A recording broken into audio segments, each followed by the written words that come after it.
Chapter 4049. Zi-Chun followed Ibufan and the others along the way. He wanted to see if the people who had escaped earlier would target them and ambush them.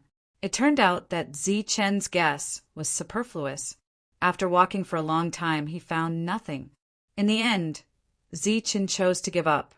If he continued to follow them back, he would be further and further away from those who had escaped. He sighed. Those ordinary people who had left earlier must have become the targets of the awakened ones. Let's go. Zi-Chen glanced at the large group that was about to disappear at the end of his vision and turned to leave in the opposite direction. Angus followed him, puzzled. Why don't you continue to follow them? Have they reached their destination? Zi-Chen said without turning his head. Do you remember those who had escaped earlier? They must have become the targets of the hunt. Angus was a little surprised. Are we going to turn back and search aimlessly? What else? If that's the case, how long will it take us to find them? Do you have other things to do? Angus was speechless. Even if he didn't have other things to do, he couldn't just search aimlessly like this. When would this end? They were surrounded by plains. There wasn't even a small beast in sight, let alone a person. Zi-Chen suddenly asked, How do you feel now? Angus was stunned at first. Then he realized that Zi-Chen was asking him, so he said, I feel a lot better. It seems that the thought of devouring will fade away a lot when we can't see people. Zi-Chen nodded and didn't ask anything else.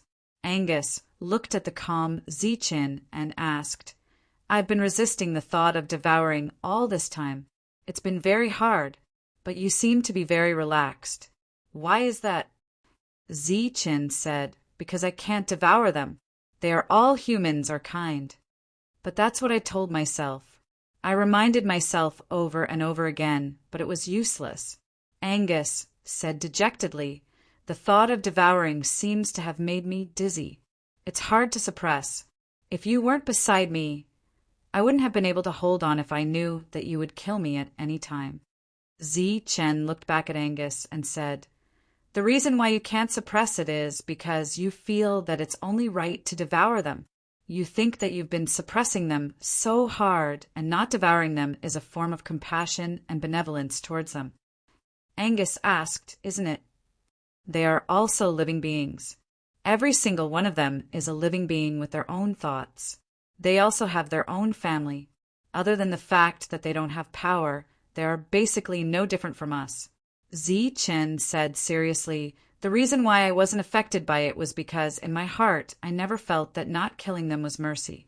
On the contrary, I feel that people like us who have power should protect them from harm because to us, it's as easy as lifting a finger. Angus was still puzzled. But why should we protect them? Are we not familiar with them? He's not our family. Zi-Chen said, It's fine if you don't protect them. No one can force you or me. But devouring them is wrong. If we feel that they're weak, we'll devour them. Then what's the difference between us and Carterman? Then wouldn't we become the second Carterman? Angus stood there as if he was struck by lightning. His body did not move at all. At this moment, he truly understood what Zi-Chen meant. He also understood why Zi-Chen was not affected and could even calmly deal with those people who deserved to die. It was because he and Carterman were not the same kind of people. In his heart, he did not bully the weak at all. He also did not feel that devouring those weak humans was a natural thing. Perhaps it was this mentality that allowed Zi-Chen to not be affected by devouring and still maintain absolute rationality. Zi-Chen had already gone far away, but he still stood there. Thank you for your advice. At this moment, his heart was filled with admiration for Zi-Chen. After understanding this, he felt that the devouring thoughts that affected his mind seemed to have faded a little. Following his hazy memories, Zi-Chen started to search for the fleeing humans and awakened ones. Angus, on the other hand, stayed by Zi-Chen's side and fought alongside him. Listen, there's movement, Angus suddenly said when they came to a mountain forest. Zi-Chen glanced at him with a questioning look in his eyes because he didn't hear anything. I've had excellent hearing since I was a child, and that's why I can live until now." Angus pointed to the dense forest ahead. "It's in this direction.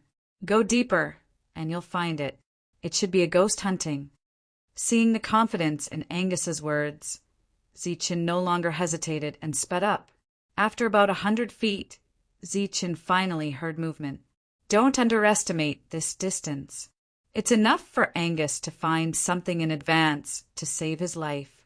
Zichin, who was moving forward, saw corpses lying on the ground. He encountered 7 or 8 corpses along the way. These people died not long ago. They should have been devoured by a ghost. It should be the people before us. Angus said, "Other ghosts can't devour so many people at once, and they almost never hunt in the wild." Angus had followed Luke for a long time and had traveled to some places. He had a certain understanding of the ghost's habits. After another 100 feet, Zichin finally saw the ghost. At this moment, it had just devoured a person. When it heard movement behind it, it turned around and saw Zichin and Angus. There was a touch of fear in its brutal eyes. It turned around and ran. This fear confirmed Angus's guess. The ghost recognized Zichin and did not lose its mind. It just looked like a ghost. Zichin and Angus did not hesitate to pursue. After chasing for another 100 feet, Zichin, who was faster, approached the ghost and ended its life with a slash. When he turned around, he saw that Angus's eyes were a little red and his breathing had become heavier. It was obvious that the thought of devouring had appeared again. After seeing this, Zichin said, "The reason why I didn't devour him is because I'm afraid of becoming a ghost. If one day I really become a ghost, I think I'll kill myself." Angus's body trembled. His eyes gradually regained clarity, and his breathing gradually calmed down. "I'll remember. I won't become a ghost, even if I die." Angus swore.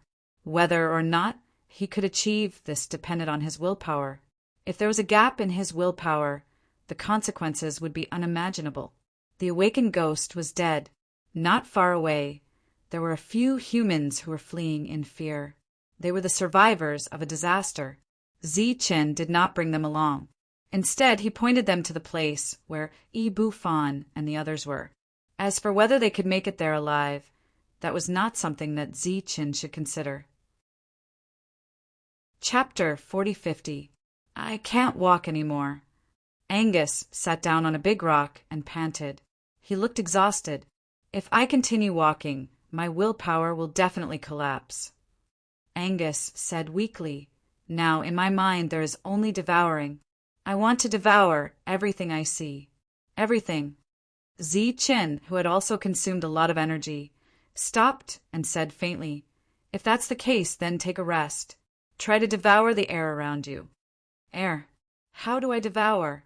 Is it true that if you don't work hard, you'll only eat air?" Angus shook his head slowly and weakly. "No, I don't have any strength." "No." Before he could finish his words, a flash of saber light had already arrived in front of him and pressed against his neck. The coldness caused Angus to shiver. Looking at Zichin's cold eyes, he didn't know when his body regained its strength. He quickly said, "I'm fine. I don't need to rest." Looking at Angus's clear eyes, Zichin put away the bone knife and said, "Whether you have the strength or not, you still need to rest. Like me, try to refine the air around you."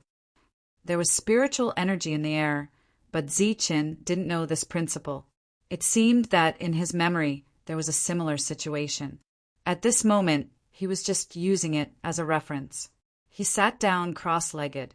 The cultivation method that he obtained from an unknown source began to operate on its own.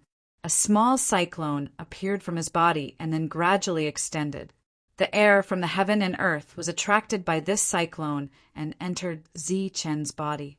The air that entered his body seemed to go through layers of filtration as it circulated around his body. Finally, it became the purest energy. Zichin smiled. "Yes, it's really possible." Before the smile on his face could fully spread, Angus shouted, "I can actually devour the air." He was very excited and shouted because being able to devour the air meant that he didn't need to devour other people. Calm your heart. We don't have much time. Zi Chen's words sounded. Angus stopped shouting and obediently began to devour the air. With the return of his strength, Zi Chen gradually returned to his peak state. He stood up and felt his own strength, which seemed to have increased. Angus was still recovering, so Zi Chen did not disturb him. Instead, he took out the piece of golden armor and looked at it. In the past, the scales were black, and only the patterns in the middle were golden. Now the entire body was golden, and it seemed that even the material itself had changed. Right now, Zi Chen was certain that by activating its power, he could once again form a breeding ground. However, other than the first time, what other uses did the golden armor plate have? Boss. Angus stood up, looked at Zi Chen, who was in a daze, and called out. Zi Chen turned around. You've recovered? Angus said, I've recovered a little, but the thought of devouring hasn't weakened. There's no rush. Take your time. The two of them moved forward aimlessly, sometimes changing directions. 2 days later, Zi Chen found another person. After a not difficult battle, Zi Chen killed the other party. According to Angus, there were about 8 people who ran away, and there were about 6 left. The premise was that these 6 people didn't die. In the next few days, the two of them didn't find anything. It was unknown whether it was intentional or not. But Zi Chen and Inguz didn't enter the depths of this place where a large number of phantoms lived. Boss, do you think they'll become ghosts and go deep into the place? Angus, who hadn't found anything for a few days, raised the doubts in his heart. Zi Chen said maybe. In the past few days, they didn't even find a human corpse. Once the awakened ones lost their target to devour, they might go to the ghosts. A few more days passed, and Zi Chen still didn't find anything. But whether it was Zi Chen or Angus, they were in a good mood because they didn't become ghosts. It seemed that as long as they didn't devour humans, they wouldn't become ghosts. Whether it was Zi Chen or Angus, they were no longer worried about becoming ghosts. Now, they just needed to find other people and kill them. Then, everything would be over. In the future, whether to go deeper or return to Yi Bufan's team depended on the two of them. Boss, we've almost gone everywhere. It seems that those people should have gone deep into the place and joined other ghost forces. Angus said. Zi Chen nodded. In fact, he also had the same guess in his heart. He looked at Angus. After so many days together, Angus could control his devouring emotions very well. If you can't find them, then don't look for them. What's your plan? Angus thought for a moment and said, If I say I want to go back, will you agree? Obviously, he was referring to looking for Yi Bufan and the others. After all, in that team, there were people that Angus knew and even people that he cared about. In the past, he left because he had no choice. Now that he was able to suppress his devouring thoughts, he wanted to go back. Of course. Zi Chen had no objections. He believed in Angus' character and his willpower. In fact, at this point, there was no need for willpower to suppress it. Only one's heart. If one was kind and did not bully the weak, there would not be a problem. Boss, you're the best. Seeing that Zi Chen agreed, Angus was very excited. But then he asked, Boss, you're going back too, right? Zi Chen did not answer immediately. Instead, he thought for a moment and finally said, Maybe. After that, Zi Chen walked forward. He planned to look for a few more. What if he could find a few? Angus stood there a little stunned. Zi Chen said maybe. Obviously, he was not sure if he would go back or not. If Boss did not go back, where would he go? Deep in the place? There was a huge force there, and there were a lot of ghosts.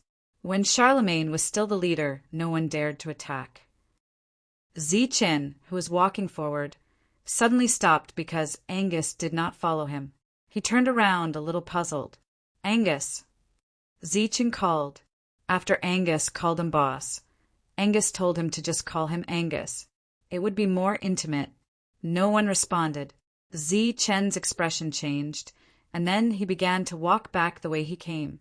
After walking for dozens of feet and stepping on a high ground, Zi-Chen's expression changed. He saw Angus, but at the same time he also saw a total of 4 ghosts. At this moment, a ghost reached out and pressed on Angus's head, ready to devour him at any time. But they did not. Instead, they stood there as if waiting for something. Long time no see. Chapter 4051. Looking at the 4 ghosts in front of him, Zi-Chen frowned slightly. According to Angus's estimation, there should be 6 awakened ghosts. Where did the other 2 go? His eyes glanced to the sides without leaving a trace, but he did not see any other ghosts. I'm talking to you, didn't you hear me? Seeing that Zi-Chen ignored him, the voice of the ghost from before became colder. Zi-Chen looked at the 4 ghosts. There seemed to be only some slight differences, but it was impossible to recognize them.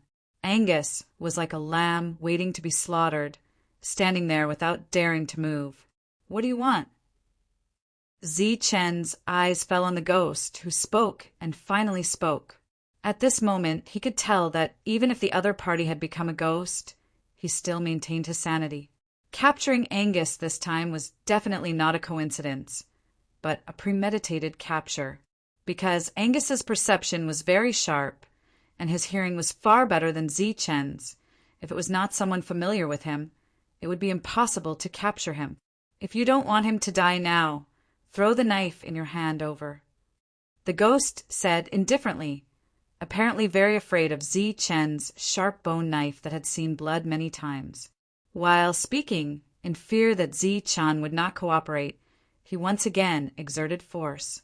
Angus's face showed a painful expression. Okay, here you go. Zi-Chen took the bone knife and threw it to the other side. In an arc, the bone knife fell on the grass. You dare to play tricks with us. Do you want to die? The ghost coldly snorted, and the light in his eyes became sharper. You go pick it up. One of the ghosts carefully moved forward, while the other 3 stared at Zi-Chen vigilantly, and at the same time firmly controlled Angus. The ghost picked up Zi-Chen's bone knife, walked back, and put the bone knife on Angus's neck. However, it seemed to be very inappropriate. After all, they were walking the path of devouring. He took back the bone knife on Angus's neck. Looking at Zi-Chen without a blade, the ghost said again, and the golden armor plate from last time, hand it over as well, or he will die. This was the true purpose of the phantoms. They wanted to capture Angus and use him to threaten Zi-Chen in order to obtain the golden armor plate. Of course, that was assuming that Zi-Chen was also unarmed. In their opinion, Zi-Chen was too strong with his weapon. Angus began to shake his head, struggling to stop Zi-Chen from agreeing. Zi-Chen's expression became strange. You still want my golden armor? You don't understand human language? Hand it over quickly. Yu Gui shouted. Zi-Chen shook his head and said, What you're saying is no longer human language. It's ghost language. You want to die? Yu Gui was enraged, and the other Yu Gui stared coldly at Zi-Chen. Obviously, Zi-Chen had touched their scars. If they could become human, no one would be willing to become a ghost. Am I wrong? Zi-Chen laughed sarcastically. We're all existences that have the power of devouring. Why have you all become like this while we're still intact? Don't say that you want to be human. In fact, in your hearts, you're already ghosts. Not only that, but you also feel very at ease. Otherwise, why would you ask for my golden armor plate? Isn't it to establish a new place of captivity? So, am I wrong to say that what you're saying is all ghost language? Cut the crap. Either hand over the armor plate, or he will die here. Yu Gui threatened loudly, but the anger in his heart was already monstrous. If it weren't for Zi-Chen's combat power, they would have already devoured Angus to vent their anger. Zi-Chen looked at the 4 Yu Gui and said, If he dies, do you think you can escape? So, you don't intend to care about whether he lives or dies? Yu Gui asked. Chen did not answer directly, but said, "If the four of you die together, I believe it will be worth it." The four Yugue's face changed. Obviously, they did not expect Chen to respond in this way. In their expectations, after Chen saw that Angus was in their hands, he would definitely obediently agree to all their conditions. Just when they were at a loss, Chen continued, "Of course, it would be great if he doesn't die. But the premise is that when I give you the armor plate, you must let Angus go." "That's impossible." Yu Gue refused, and his heart was filled with confidence. Obviously, Chen still wanted to save Angus. "Then there's no other way." Chen spread his hands and said helplessly, "Then you can do it." Of course, they did not dare to do it. Once they devoured Angus, death would be waiting for them. Even if they had the absolute advantage, they did not have the confidence to kill Chen. The Yu Gue continued, "If we let him go, we will die here immediately. We can't agree to this condition." Chen said, "If I say that this time, if you keep your promise, I won't kill you, would you believe me? Do you believe yourself?" Yu Gue said sarcastically. Chen said seriously, "Of course I believe you. As long as you let Angus go, I can give you the armor plate and let you leave safely." Chen's expression was very serious, but Yu Gue did not believe him at all. He said, "Instead of asking us to believe you, why don't you trust us this time?" Chen asked, "What do you mean?" Yu Gue said, "Give us the armor plate and stay where you are. When we reach a safe place, we will let him go. How about that?"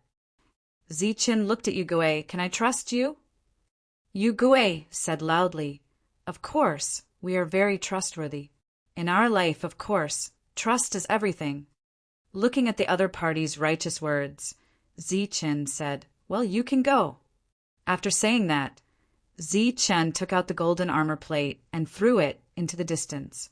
The armor plate flew straight forward and fell about a few 100 feet away. Angus's eyes widened as he looked at Chen in disbelief. He couldn't believe that Chen would believe them so easily. At the same time, Angus's heart was moved. The four Yu Gue began to pull Angus back, while Chen stood motionless in place according to the agreement. "We can see you.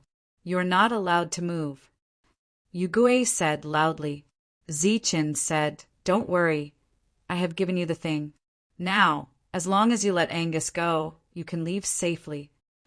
3 of the Yu Gue sped up, while the other one stood on a high ground and looked at Chen. After seeing that Chen did not move, they were relieved. Picking up the golden piece of armor, Yu Gue suddenly revealed a cold smile. "Idiot! Do you think we will abide by the agreement?" Angus's heart suddenly sank. Yu Gue laughed and said, "Trap Chen first, then devour him." It was impossible to keep his promise. Yu Gue would keep his promise? He held the golden armor plate tightly and activated its power, about to trap Chen in the distance. This time, not only did he want to devour Angus, but he also wanted to trap Chen in the captivity and kill him in one fell swoop. Finally, he would look for those who had escaped and complete his captivity. The golden light on the armor plate bloomed. Chapter 4057. The golden light on the armor plate surged and was completely activated. Yu Gue's smug smile was still ringing out. The other 3 Yu Gue approached Angus, ready to devour him, but the rumbling sound did not appear. The armor plate that released the golden light did not succeed. Yu Gue was stunned. The other 3 also stopped what they were doing. Nonsense really can't be trusted. At this moment, a sigh sounded, and Chen's figure appeared in their field of vision. "Not good." Yu Gue shouted and was about to continue to control Angus. At this moment, the golden armor plate in his hand suddenly bloomed with bright light. In this light, a golden blade appeared and directly swept through Yu Gue's arm. Puff! His arms were directly broken, and he could no longer control Angus. Angus took the opportunity to retreat, courting death. The other 3 Yugui reacted and immediately rushed towards Angus. At this moment, they were shocked and angry. Angus was equivalent to their life. If he ran away, everyone would die. A black light appeared in the field of vision of the 3 Yugui, like a black lightning instantly approached. A cold light flashed. During this time, accompanied by an angry roar, the black light flew backward. One of the Yugui fell in a pool of blood, and there was a cut on his neck, almost cutting his head off. The other 2 ghosts had deep wounds on their arms, so deep that their bones could be seen. It was the hope that had been hiding in the dark and silently following them. Of course, Zi-chan would not believe the nonsense of these Yugui and had silently made arrangements. Angus retreated far away with lingering fear. The Yugui with the broken arm in front of him began to scream loudly. The golden light turned back and came in front of Zi-chan. He held it in his hand and turned it into a golden blade. This was the second function of the golden armor plate that Zi-chan discovered. Change. You don't keep your word. The Yugui who had lost his arms retreated in horror. The other 2 Yugui also did not hesitate to escape. Since the plan had failed, they could only run for their lives. Zi-chan's mouth showed a sarcastic smile. Why? Do you think you can die with a peace of mind? Actually, if you keep your promise, I will definitely let you go. At the very least, I will let you go this time. Yugui's eyes flashed, but he didn't know what to feel.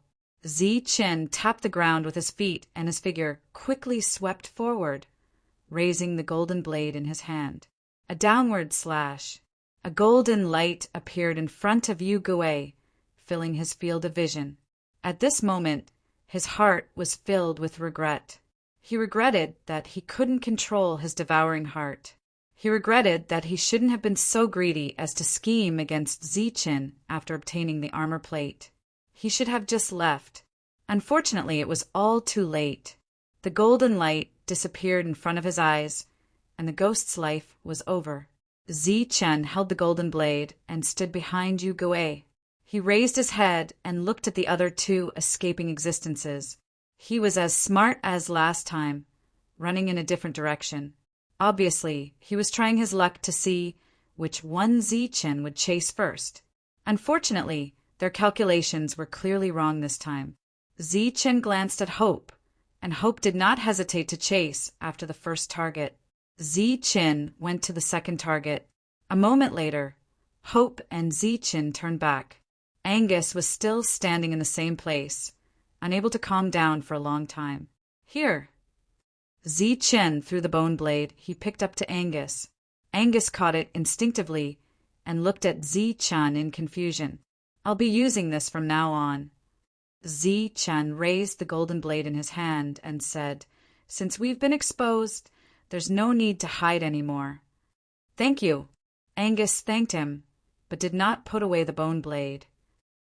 Zi-chan stepped forward and patted Angus on the shoulder, saying, Relax, this is actually a good thing for us. Look, we've dealt with 4 of the 6 targets in one go. Now there are only 2 left. Even so, August still felt very guilty in his heart. Because of him, Zi-chan had almost lost everything he had. I'm your boss. Who else should I save if not you? Zi-chan turned around and said, Let's go back. Go back. Angus was stunned. Go back where? Go back to where you want to go, of course. Angus quickly caught up with him. Didn't you say you wanted to solve all the problems? There's no need to solve them. Those 2 guys must have gone deeper. If those people could find the 4 of them, they could naturally find the rest. However, only 4 of them came this time.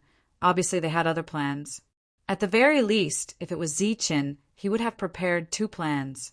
The first plan was to own a place of captivity, and if it failed, then he would go deeper and cooperate with those ghosts, then contribute the captivity to them. This was also the conclusion Zi-chan came to after talking with the ghosts and learning that they had not lost their rationality and wisdom. Therefore, he had to go back in advance and tell Ibu Fan and the others to be careful. At the same time, he had to leave Angus behind. Zi-Chen, who had not decided where he would go in the future, had made plans for the future after this incident. Zi-Chen and Angus stood outside the human residence. As far as the eye could see, there were many buildings. Without the ghosts devouring them, everyone began to work hard to live. They began to live like normal humans. Some went out to hunt, some weaved, and some began to plant some fruits and seeds they found in the wild. The appearance of Zi-Chen and Angus attracted some people's attention. After a brief moment of shock, there were cheers. There were other hunters guarding here, and when they heard the noise, they were slightly surprised when they saw Zi-Chen and Angus. Following that, the other party laughed. Zi-Chen walked forward, while Angus was a little nervous. The news spread quickly. Bufan, Qing Yi, and Li Haoqing heard the news and came. Seeing Zi-Chen in good condition, Qing Yi shouted excitedly, "Welcome home!" This was Zi-Chen's home. Hearing the word home, Zi-Chen's heart was filled with emotion. Amazing! Bufan gave Zi-Chen a thumbs up. He admired him from the bottom of his heart. During this time, many people had speculated about Zi-Chen's recent situation, and almost all of them were not optimistic. Unexpectedly, when they saw Zi-Chen again, everything was normal. Even the hunter Zi-Chen took away was normal. Back at the camp, Zi-Chen told them about what happened during this time and his speculation. Bufan was a little worried. If the forces in the depths really attacked them, then it would be troublesome. Zi-Chen did not stay for long. He only stayed for a day and then left.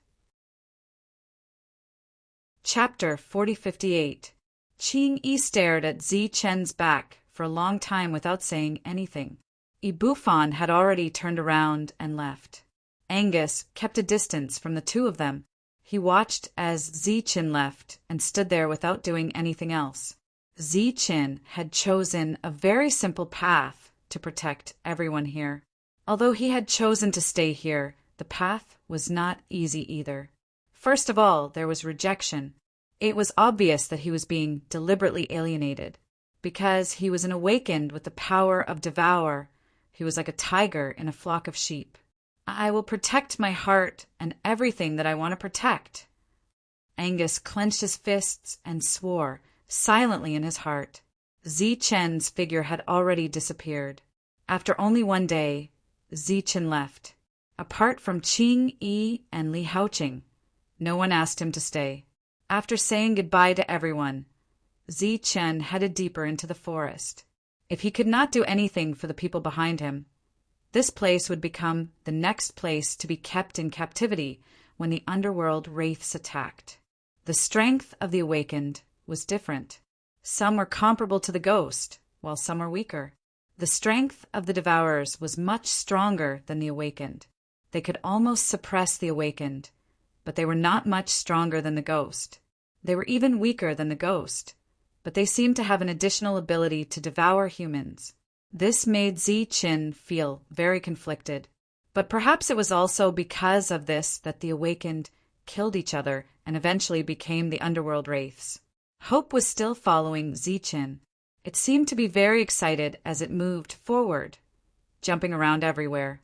A day later, Zi-Chen, who was resting with his back against a tree, opened his eyes. Hope rushed over from the treetops. Its body was more agile than an ape, and it was almost silent. When it came in front of Zi-Chen, it stretched out its paw and pointed in a certain direction. It seemed to have found something. Let's go and have a look. Under Hope's lead, Zi-Chen walked forward. A team of underworld wraiths took a short break in a cave in the mountain. One of the underworld wraiths sat on a big rock and said with some dissatisfaction, "It's been so long and we still haven't found anything. How long will it take to find them?" "Sir, don't worry. This area is only so big. We will definitely be able to find them." Another shadow ghost immediately stepped forward and said, "There are so many of them that they can't hide at all. I'm guessing that they've run to the outermost area." The tall wraith continued, "That's for the best. I'm already feeling weak. Once I find them, I'll have a good meal first. Hearing this, the ghost's expression changed. My lord, this won't do. Among those people, there is a very powerful hunter. We're no match for him at all. Moreover, our goal this time is only to find their hiding place, then join forces with the main force to capture them all in one fell swoop. This ghost awakened was obviously afraid that Zi-chan would do something stupid. Their previous plan had failed, so they were really afraid of Zi-chan. They didn't dare to make the slightest mistake again. The tall Yu-gui laughed coldly and said indifferently, "So what if they are awakened ones? Can they be stronger than us? When we get there, you just need to identify the other party, and I will definitely be able to devour him." "Oh, really?" A faint voice suddenly came from the high ground nearby. The few ghosts were surprised and looked up. They saw a human walking up. Two of the ghosts in the field recognized the human, and their faces couldn't help but change in shock. "Zi-chan, he's Zi-chan." One of the Yu-ghosts recognized Zi-chan and cried out in alarm. At the same time, it retreated backward. When the tall Yu-gui heard this, his eyes lit up. "You're that hunter?" "That's it," Zi-chan said indifferently. "Die." The tall Yu-gui rushed toward Zi-chan. It was very excited, and its body was surrounded by the light of devouring. As the Yu-gui approached, a golden light flashed in front of Zi-chan. The charging Yu-gui suddenly stopped, and then his body fell forward. Instant kill. The other two Yu-gui's expression changed greatly. They didn't pay much attention to this hunter before. They didn't expect him to be so powerful. They looked at each other and wanted to escape. The two from before had already run away. Zi-chan held the golden blade in his hand and sneered, "You think you can run away?" No one can run away. A moment later, the two Yu-gui and the two transformed Yu-gui were killed one after another. Zi-chan continued to move deeper. This time his mood was much better. At least, the place where everyone lives will not be discovered. Next, Zi-chan went straight into the depths, where there was a large number of Yu-gui's residents. Zi-chan did not dare to enter rashly as there were too many of them. After thinking about it, Zi-chan decided to enter the place of confinement to take a look. The captive land was so large that Zi-chan had never seen it before. Fortunately, the tall door was not heavy, and there were no other Yu-gui guarding it. Zi-chan opened the door and walked in, then closed it again, trying not to be discovered. He began to look for the humans living here. It wasn't difficult to find, or rather, it was very conspicuous. Not long after, Zi-chan saw a group of humans. They were all standing there, and in front of them stood a Yu-gui. Zi-chan's eyes showed a hint of surprise. They didn't run when they saw the Yu-gui. How could the humans and ghosts in this place live in such harmony? He quietly sneaked over and decided to investigate. Ike stood in front of a group of humans and said indifferently, "At this time, no one will take the initiative to stand up." The humans were stupefied and stood there motionless. It's not that they didn't understand Ike's words, but they were already numb to this scene. Ike smiled. "Oh, that's interesting. It seems that you don't want to die. You all want to live. In that case, I'll call your names." The humans with blank expressions subconsciously shrank back. Ike's finger moved, moving among the crowd. "I'll do it." Suddenly, a sigh was heard as an old man walked out. "Devour me." Ike nodded with satisfaction. "That's right, one isn't enough, one more." Ike suddenly pointed at a woman holding a baby. "It's you." The woman's face instantly turned pale, but she didn't dare to resist. She glanced at the baby, tears in her eyes. "Once she dies, this child who can't even walk won't live for long. I'll take her place." At this moment, a man stood up. It was the child's father. "I'll do it." Ike's eyes flashed with ridicule. "Why didn't you come out earlier? But since you're so protective of your family, I'll devour your family of 3, so that you won't be separated in life and death." Ike walked forward, his eyes full of cruelty. The child's father was angry, but he didn't dare to resist. He could only use his arms to protect the woman and child, watching Ike walk over. Ike took a few steps forward, and suddenly blood flowed from the corner of his mouth. Chapter 4059. The despairing family of 3, as well as the rest of the people around them, all looked at Ike in surprise. He suddenly stopped moving. Blood started to flow from the corner of his mouth, as if he was seriously injured. Just as everyone was puzzled, Ike's body started to sway. He couldn't even stand straight. The next moment, Ike fell to the ground. Everyone saw that there was an additional knife on his back, which had completely sunk into his body. Ike was dead. At the same time, a human like them stood behind the fallen Ike. Everyone was stunned. Zi-Chen pulled out the knife from Ike's back, wiped away the blood on it, then looked at the petrified crowd. "Can I trouble you to help me?"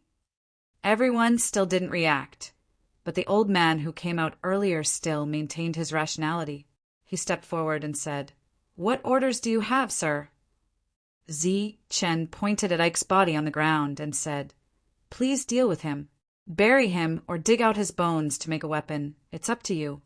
Hearing the conversation between the two, Zi-Chen already knew that this ghost called Ike was actually an awakened one in disguise. After becoming a ghost, he had the intelligence of a human and could communicate with other humans at will.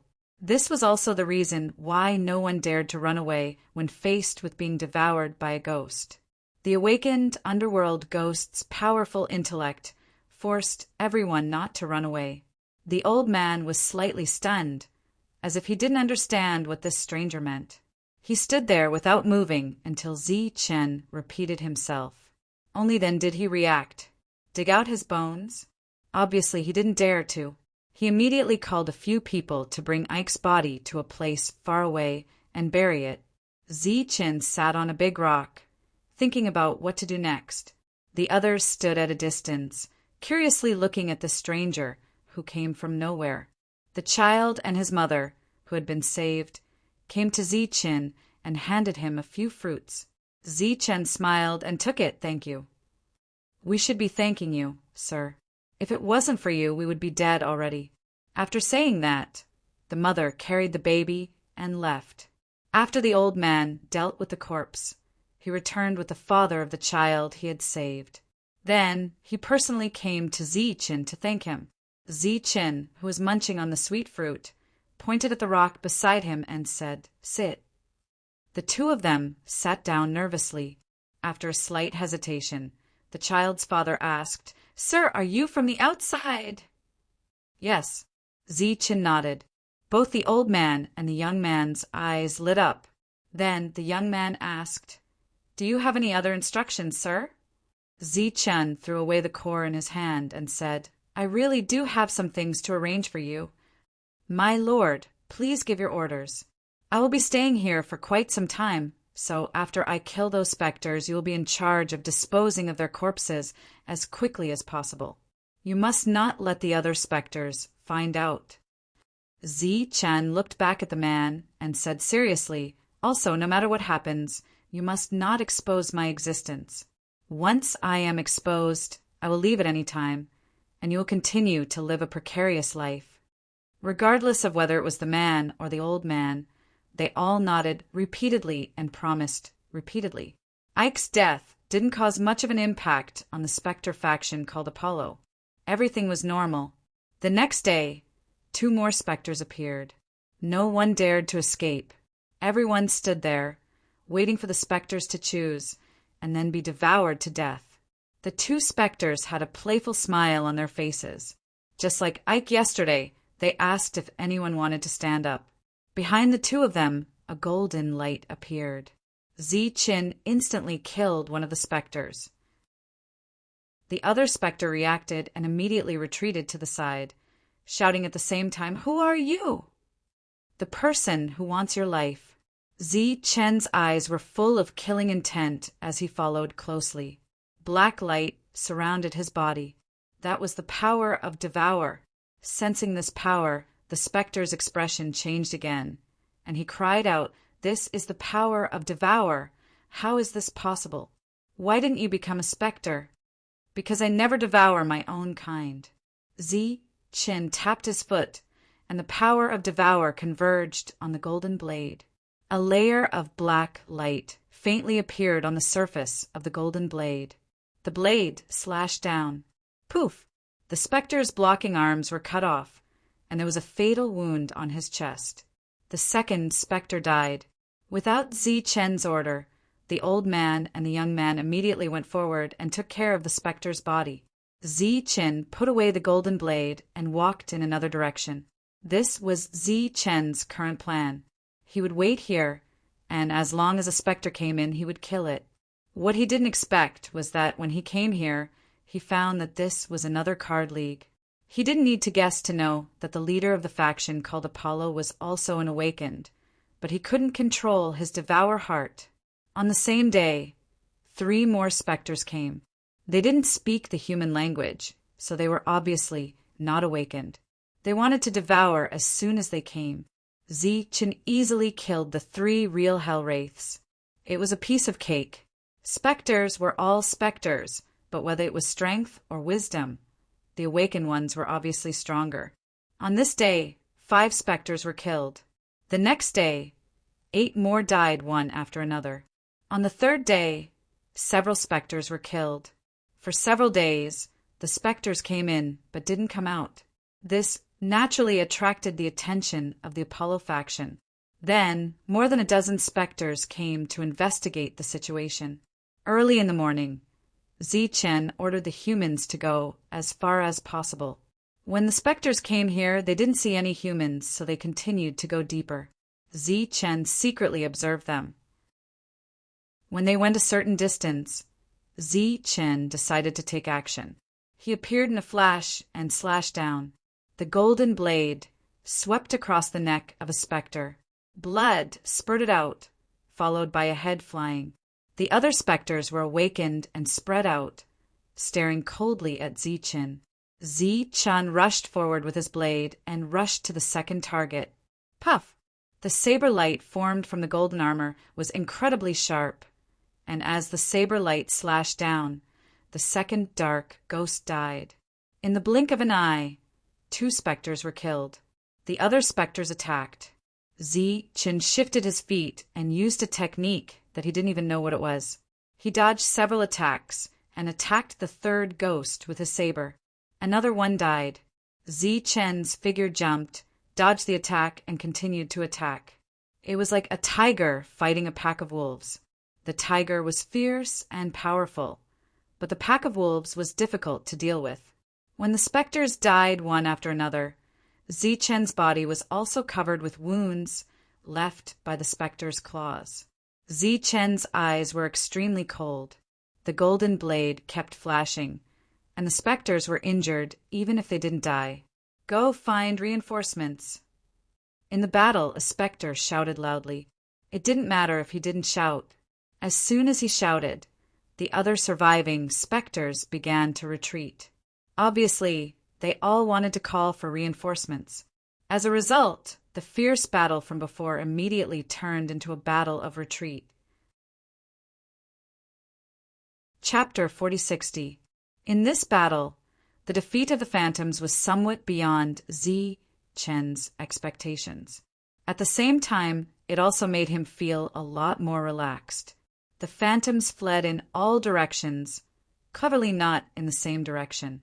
It was a little difficult for Zi Chen to chase after them, but he didn't care.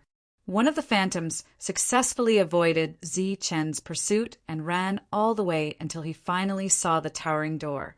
As long as he could get out of here, he would be safe. He glanced behind him and saw that Zi Chen did not chase after him. Thus, the corners of his mouth curled into a smile. But when he turned around, the smile froze. A black light flashed in front of his eyes and disappeared. He didn't even see what it was. Blood gushed out from his neck, and he fell into a pool of blood, dead. Hope, who had killed him in one blow, continued to hide. By the time Zi Chen arrived, there were already several corpses lying around. He gave Hope a thumbs up. Zi Chen didn't deal with the corpses on the ground because there was no need to. After such a big thing happened, the leader of this force, Apollo, would pay attention to it. Then, what awaited Zichen would be a devastating blow. He walked forward until he reached the door. He had already prepared himself for a fierce battle. There was still no news from the captivity and no one came out.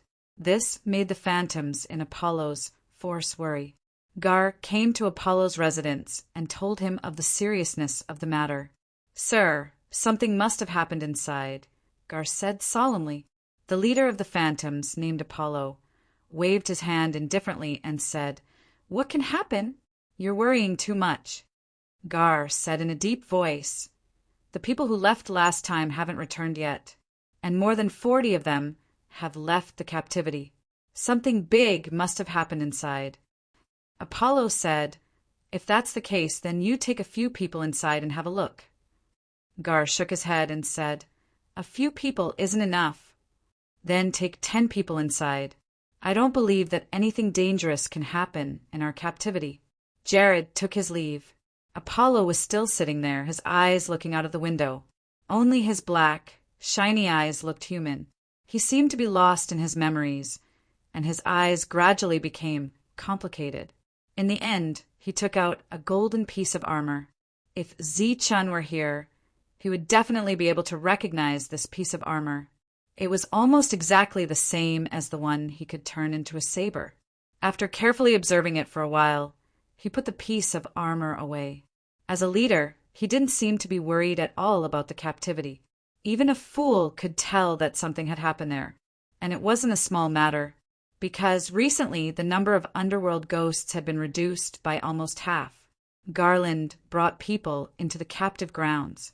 For safety reasons, he brought a dozen people in, but none of them returned. Apollo came out of his room and began to inspect his territory. The territory was very big, and there were many underworld ghosts. As he walked, he arrived at the altar castle and walked in. Inside, there were 4 ghosts sitting cross-legged. When they saw Apollo walk in, they immediately stood up. Apollo waved his hand, indicating that they didn't need to be so polite. The 4 ghosts still stood up.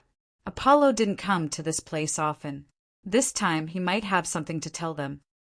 "Leader, I heard that there was an accident in our territory. People died for no reason?" one of the ghosts asked. "Some people are missing, but I've already sent Jared to check it out." Apollo said lightly, "It shouldn't be a big deal. Whoever dares to have ideas about our territory, we must not let them go." The ghost said again. The other 3 ghosts were also indignant. Apollo looked at the altar castle with a complicated expression for a long time, then turned and left. Then he strolled around the territory, but in fact it was more like a dying king patrolling his territory for the last time, with a sense of sadness. After a round, he continued to return to his residence. He didn't wait for Jared to come back. He guessed that Jared wouldn't come back, but he still didn't send anyone to check.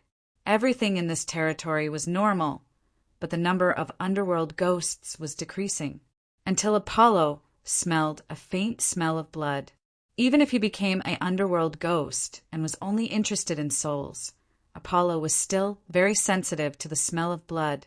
At this moment, his expression was complicated, but there was also a trace of relief. Suddenly, there was a scream outside, followed by the sound of fighting, but it only lasted for a moment, and everything returned to normal. Apollo didn't leave the room until the door was pushed open, and a shadow appeared in his sight. In front of the shadow stood a person, a human with a knife stained with blood. Apollo was still sitting there like a master. He reached out and said calmly, "Sit." Zichen, who was standing outside the door, hesitated for a moment, then walked in. During this time, he looked around sharply, worried that there was an ambush. Apollo quietly looked at Zichen, taking in his every expression. Zichen sat opposite Apollo and looked at him. In his hand, he held the golden knife tightly, and blood dripped down the tip of the knife. The atmosphere was silent and a little strange. "Finally, I see an existence different from the rest." Apollo chuckled, but his smile was a little too ferocious because he was an underworld ghost. Zichen was still silent because Apollo was too calm. There was no shock, no surprise. not even a little killing intent. He was like a gentleman looking at a friend he had known for a long time, although Zi Chen didn't think that was the right word. After all, the person in front of him was an underworld ghost who lived by devouring. He was obviously not a gentleman. "Did you kill all my men?" Apollo then asked the question. His tone was still so calm. Zi Chen's expression changed. It seemed that Apollo knew everything. He suddenly stood up, the veins on the back of his hand bulging. The golden knife in his hand trembled slightly, buzzing, and a murderous intent spread out, as if it would attack at any time. Apollo didn't seem to care. Instead, he asked, "How did you do it?" Zi Chen was stunned. "You're in the devouring state, so how did you maintain your human form?" Apollo continued to ask. His expression, which had been calm all this while, changed for the first time. Apollo's expression changed a lot. It was obvious that he was very concerned about this. "Tell me, how did you do it? How did you survive in your human form when you're in the devouring state?" Apollo, who had been calm all this while, asked anxiously. Zi Chen said, "It's very simple. Just don't devour." Apollo shook his head and said, "No, it's not easy at all. If you don't devour, you'll die." Zi Chen said, "Isn't that why I'm still alive? You're saying that you suppressed the devouring heart? How is that possible?" Apollo was in disbelief. "That's the truth," Zi Chen said. "If you suppress the thought of devouring and don't devour humans, you won't become an underworld ghost." Apollo glanced at the bloody knife in Zi Chen's hand. "It's easy to say, but it's almost impossible. I've done many experiments, but none of them worked. The thought of devouring will erode every part of the body. It can't be suppressed until you become an underworld ghost." Apollo laughed bitterly. "After becoming an underworld ghost, the thought of devouring will fade away. I've even suspected that the devouring state is a hurdle that God deliberately set for humans. As long as we cross that hurdle, we'll become an underworld ghost." Apollo looked at Zi Chen from head to toe. After a while, he said, "It wasn't until I met you that I realized that wasn't the case. At the very least, you're a miracle. No, you're not just a miracle. You're a unique existence. Perhaps you're not from our world." Zi Chen shook his head and said, "I'm not a miracle. There was someone who was always by my side. He was also in the devouring state, and he was also a human. He didn't become an underworld ghost either." Zi Chen paused for a moment, then said, "Moreover, I'm also from this world. I was born and raised here, so I'm no different from you." There was a hint of surprise in Apollo's eyes, but he did not dwell on the question. He sighed and said, "I used to be ambitious and hoped to enter the land of sainthood. Who would have thought that the road ahead would end here?" The land of sainthood? Zi Chen's expression changed slightly. This was an unfamiliar place. "It's a legendary place in the depths of this world. It's said that if you keep going forward, you'll eventually find it." Apollo's eyes were full of longing. "Once you successfully reach that place, you'll become the master of this world." Zi Chen had never heard of that place, but when he heard Apollo say it, he was eager to go to the land of sainthood. It was as if there was a voice in the depths of his heart telling him that he had to go there. "Why are you telling me this?" Zi Chen suppressed the impulse in his heart and asked the question in his heart.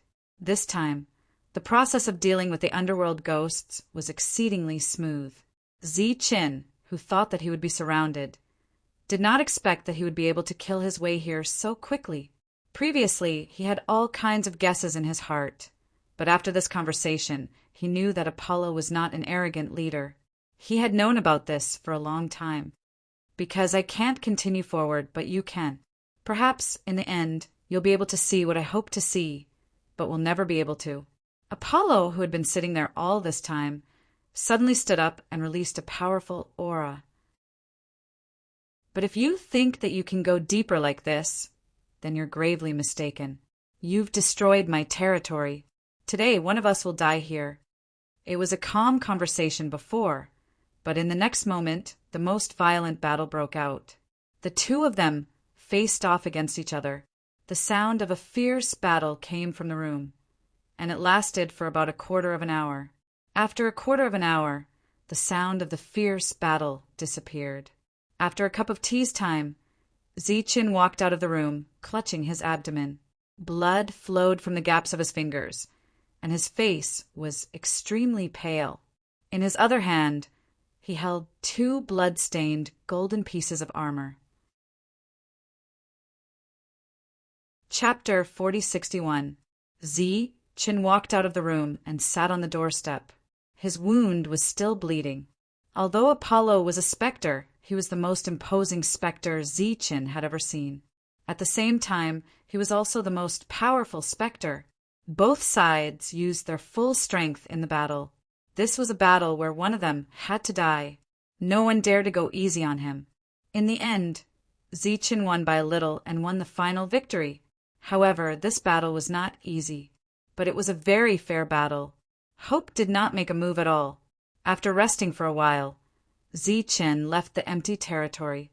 Before leaving, he took a look at the altar. It still did not collapse. However, there were no more spirits inside. Before the battle with Apollo, Zichen had gone to deal with the 4 spirits. When he returned to the captive land, Zichen activated the golden armor plate from Apollo. With a rumbling sound, the towering wall sank into the ground again. At the same time, the altar and other buildings that were still standing collapsed at the same time. At this point, Apollo's forces were destroyed forever. The humans living in the captive land were all stunned and at a loss. They did not know what had happened until they saw Zichen again. More and more people stood in front of Zichen. Zichen looked at them and said, "You are free now. All the spirits here are dead. Although there is no danger here, I still suggest you go to the outer area. There are awakened ones living there. They can protect you." Everyone could still see Zichen's bleeding wounds. Obviously, he had gone through an extremely fierce battle. So they thanked him again and again. Zichen waved at them, then turned and left. He did not escort them, but went in alone. In the time it took to drink a cup of tea, he had a conversation with Apollo, who was seriously injured and dying. The content of the conversation was about the place of holiness. So he left. He wanted to go in and go to the place of holiness to find the place in his heart. 3 days later, Zichen's injuries had recovered. He gradually increased his speed. On the 7th sunrise, Zichen discovered the dwelling of the specters. The specters here were even more powerful than Apollo. As soon as Zichen appeared, he was spotted by the underworld ghosts. More than a dozen underworld ghosts came forward. 2 rays of golden light appeared in Zichen's hands. They were the 2 pieces of golden armor. The plate in his left hand turned into a golden light shield. This time, the plate in his right hand didn't turn into a saber. Instead, it turned into a long staff. As for why this was the case, Zichen wasn't sure. He just vaguely felt that this kind of battle was more convenient and more powerful. The reason why they were able to defeat Apollo was because Zichen had switched from a sword to a staff at a critical moment. His fighting style had also changed accordingly. With a staff in one hand and a shield in the other, Zichen rushed forward. During this time, his footsteps were nimble, and his attacks were crafty. With a series of bangs, the dozen or so specters were all killed. With the protection of the shield, Zichen was almost unscathed. Zichen had used up a lot of energy in this battle. After the battle ended, he chose to retreat. After recovering, they continued forward. In the midst of the battle cries, the injured Zichen quickly fled. He kept running until he entered a dense forest. There were dozens of underworld ghosts behind him, and they chased after him with murderous intent. "Catch him! Don't let him escape!" The underworld ghost's voice came from outside the forest. Zichen leaned against a big tree and took deep breaths. Although he had a saber and a shield, as well as a set of proficient fighting techniques, Zichen was still at a disadvantage in the face of such a large number of enemies. After a short rest, Zi-chan continued to move forward, trying to lure the underworld ghosts deeper into the forest and then kill them one by one. One of the underworld ghosts looked around. Dozens of feet away from him, there was a companion. When he turned his head again, he saw a second companion. It could be said that there were 4 companions in his field of vision. This made him feel a lot more at ease. If the human dared to target any of his companions at this moment, the others would be able to support him in an instant. At this moment, a shadow suddenly appeared in his field of vision. The thorns on the side fell down as if they were being crushed by the wind. The underworld ghost's face changed drastically, and he suddenly turned around. A black light flashed in front of his eyes. "Kill him!" Then he heard the shouts of his companions, but their voices were getting softer and softer. He didn't know if the human had run far away. In the end, his vision was pitch black, and he couldn't hear anything. When assassinating, Zi-chen's golden saber could kill with one blow. The other underworld ghosts rushed up, but Zi-chen didn't run away. Instead, he quickly went forward to fight. After about 10 breaths, he killed several underworld ghosts around him. When the other underworld ghosts surrounded him, he quickly opened a gap and escaped. Zi-chen was only one person, but he was like the most agile monkey in the world. In the blink of an eye, he was far away. The other underworld ghosts were furious and chased after him again. However, they encountered a second sneak attack from Zi-chen and suffered heavy losses. In the end, not a single underworld ghost was able to leave alive. Using a similar method, Zi-chen stayed here for a few months before completely destroying the organization. The moment Zi-chen walked out of the altar and the faction were destroyed. Including the place where the captives were kept, they all collapsed. He didn't get a new piece of armor. Walking towards the confused crowd, Zi-chen told them about the current situation, and everyone began to cheer. After Zi-chen pointed out a clear path for them, they continued to go deeper. In this manner, Zi-chen passed by many forces. Some of them took several months to destroy, while others took up to a year. From beginning to end, Zi-chen had left the outer area for more than 2,000 sunrises. He still hadn't reached the deepest part, and he still hadn't seen the place of sainthood. He hadn't even seen the other awakened human companions. Everything seemed to prove Apollo's words. Zi-chen's existence was different from the rest. As he went deeper, Zi-chen encountered more and more powerful enemies. At the same time, his combat strength also increased. His combination of staff and shield also became better. He didn't know what exactly he wanted. He only knew that as he walked deeper, there seemed to be a voice in his head telling him to go deeper and obtain the power of the ruler. Zi-chen continued to experience the baptism of battle. One after another, the leaders of the underworld ghosts were killed by him. Unknowingly, he already had the combat strength of a ruler. Finally, after more than 3,000 sunrises, Zi-chen arrived at the deepest part of the underworld ghosts and saw a place with golden light. After looking at the golden light, Zi-chen looked down at his staff and shield. They seemed to be the same color. He smiled. He had finally arrived at the place of sainthood. Chapter 4062. The land of holiness that Apollo wanted to see but never got to see had finally arrived. Along the way, Zi-chen had experienced countless battles. His already calm heart became excited at this moment. He gripped his staff and shield tightly as he walked forward. During this time, he was also on guard against any accidents that might happen. Zi-chen walked into the land of golden light and did not encounter any danger. But at the same time, he did not find anything. The space here seemed to be golden. Other than that, this place was completely empty and there was nothing else. If he had to point out something, it would be that the air here seemed to be pure. After arriving here, even though there was nothing here, Zi-chen still felt unprecedentedly happy. The golden light fell on his body, making him feel warm. He walked forward and carefully examined his surroundings. Even after he had explored all the places, he still did not find anything. This place that Apollo called the Land of Holiness, this place that was said to be able to make one master, had nothing. Zichen felt a little depressed. After walking for so long, he still did not find anything. He felt tired, so he sat down. As usual, he began to absorb the air around him to recover. As the golden power entered his body, Zichen, who was gradually recovering, seemed to have fallen into a strange dream. He had not dreamed for a long time. The once clear dream had long been forgotten by the passage of time.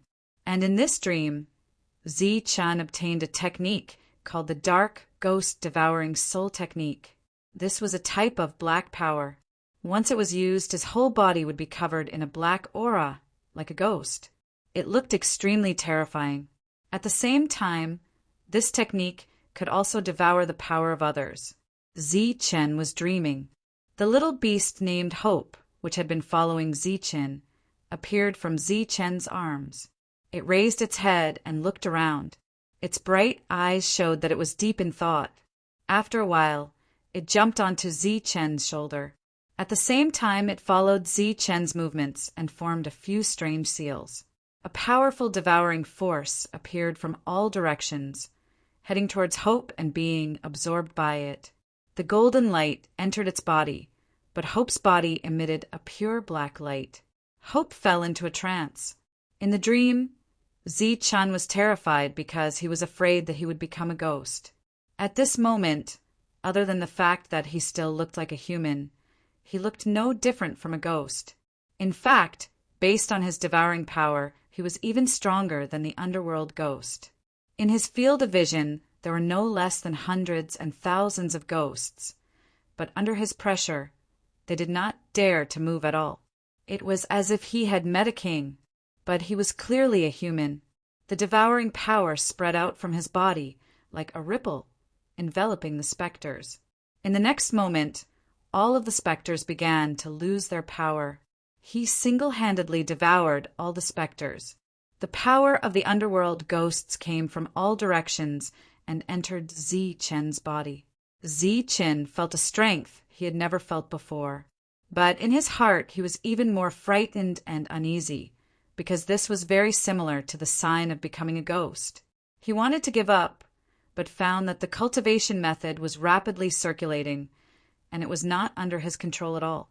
He was afraid of becoming a ghost, but his body was uncontrollably devouring the power, and it was a crazy devouring. In the golden world, perhaps because of Hope's influence, the golden power around Zichen became denser. But after this golden power entered Zichen's body, it was all converted into the black devouring power. Zichen was like this, and so was Hope. There was no sunrise or sunset here, and he did not know the passage of time. The golden light represented everything. In Zichen's dream, many of the specters fell, and their power was devoured by him, turning into his own power. At this moment, he felt stronger than ever.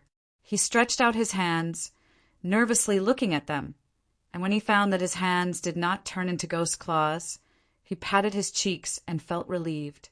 In his field of vision, all of the specters died, and then their corpses suddenly turned into golden light, like countless small particles floating up. They floated around, like thousands of small golden shinshin.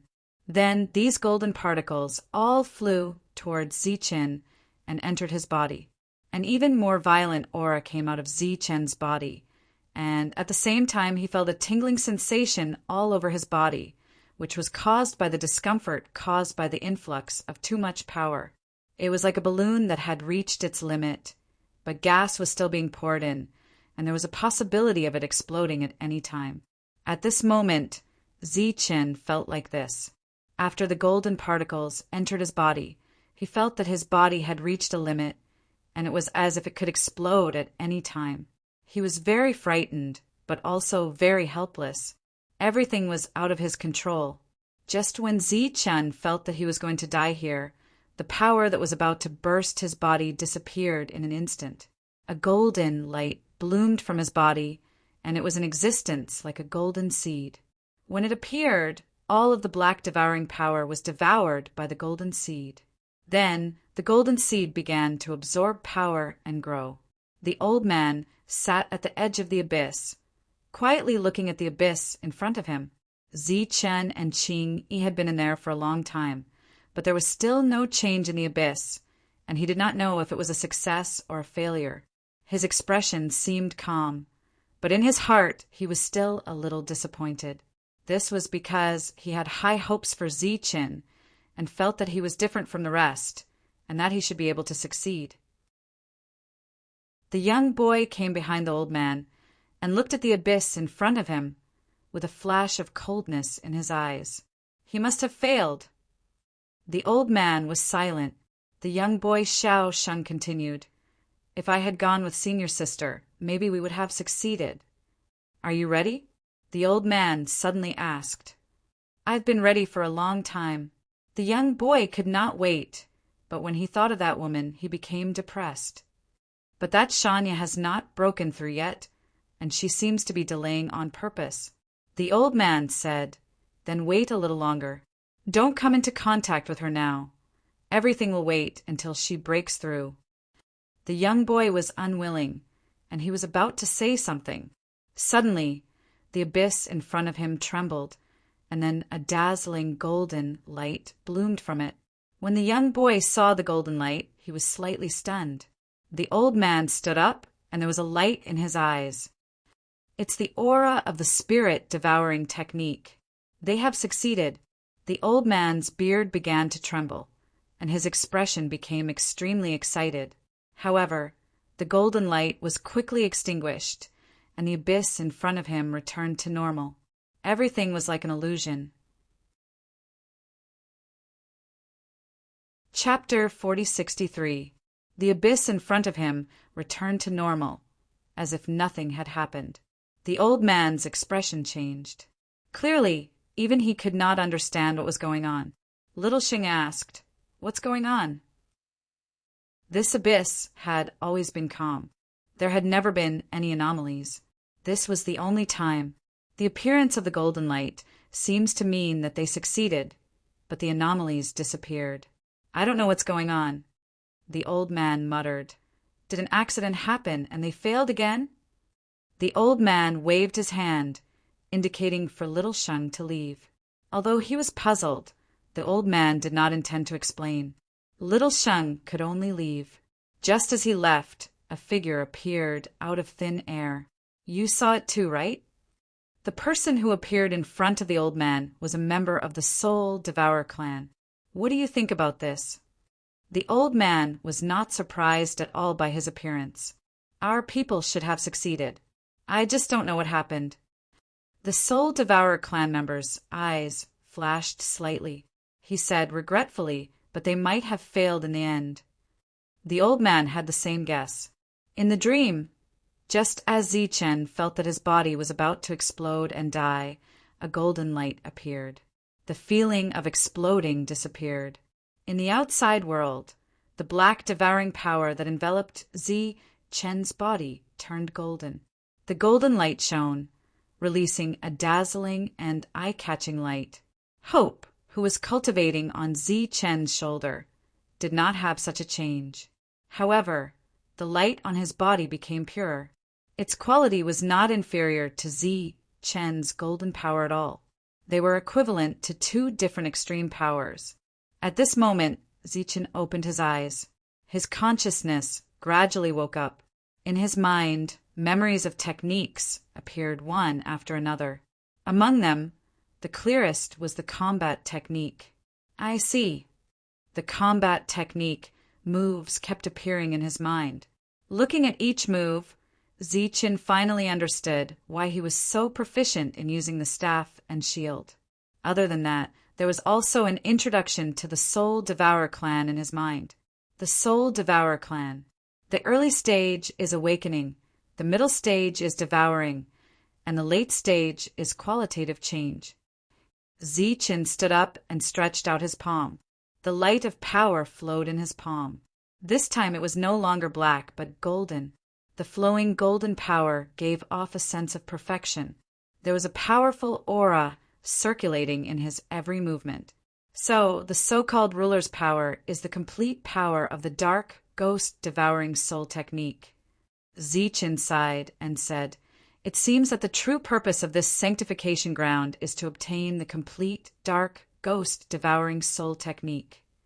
Zichen glanced around. The golden light here was much dimmer.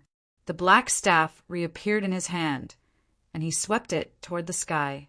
A golden staff shadow broke through the horizon, directly tearing a hole in the air. Zichen tapped the ground with his feet and soared into the air like a bolt of golden lightning, disappearing into the sky. This is the power of the complete version of the dark, ghost-devouring soul technique. Standing in the air, Zichen looked down at the mountains and rivers below. He couldn't help but feel a sense of heroism. His gaze gradually turned into the distance. Since I'm living here, then I should do something for this world. It's time to end the oppression of the underworld ghosts. Zichen flew into the distance. At this moment, Zichen, who believed that he belonged to this world, decided to change it with his own strength. This time, after obtaining the golden power, his combat strength increased again, and he even had the ability to fly. He didn't go back the way he came. Instead, he went to another place. As far as the eye could see, the confinement ground was like a towering city wall, trapping humans inside and unable to come out. Yugui walked in from the door like a hunter on the hunt, but everything was reversed. Humans became the prey. Zichen went directly to the underworld ghost camp. In his field of vision, the camp was in sight. Zichen's golden staff appeared in his hand. As Zichen approached, some underworld ghosts noticed Zichen and rushed up with a roar. Zichen held the staff and swept it forward. A staff shadow shot out and hit the underworld ghost's chest. The staff flew back until it split a building in half. The huge movement alarmed the other underworld ghosts. Loud shouts rang out, and underworld ghosts appeared one after another. Looking at the underworld ghosts in his field of vision, Zichen took a step forward. The ground shook, and another golden staff shadow flew out, drawing an arc in the air. The underworld ghosts that rushed forward were all sent flying. After falling to the ground, there was no sound. Zichen's combat strength was unparalleled. Along the way, the staff shadow kept flashing. All the buildings and underworld ghosts that appeared were destroyed. Zichen killed his way to the underworld ghost leader.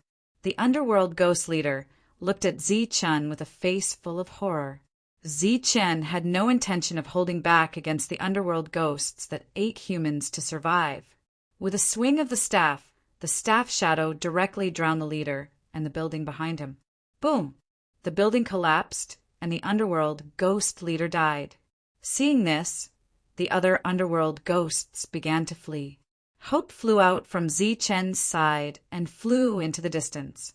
This time, not only did Zichen have the power to fly, but Hope also had the power to fly.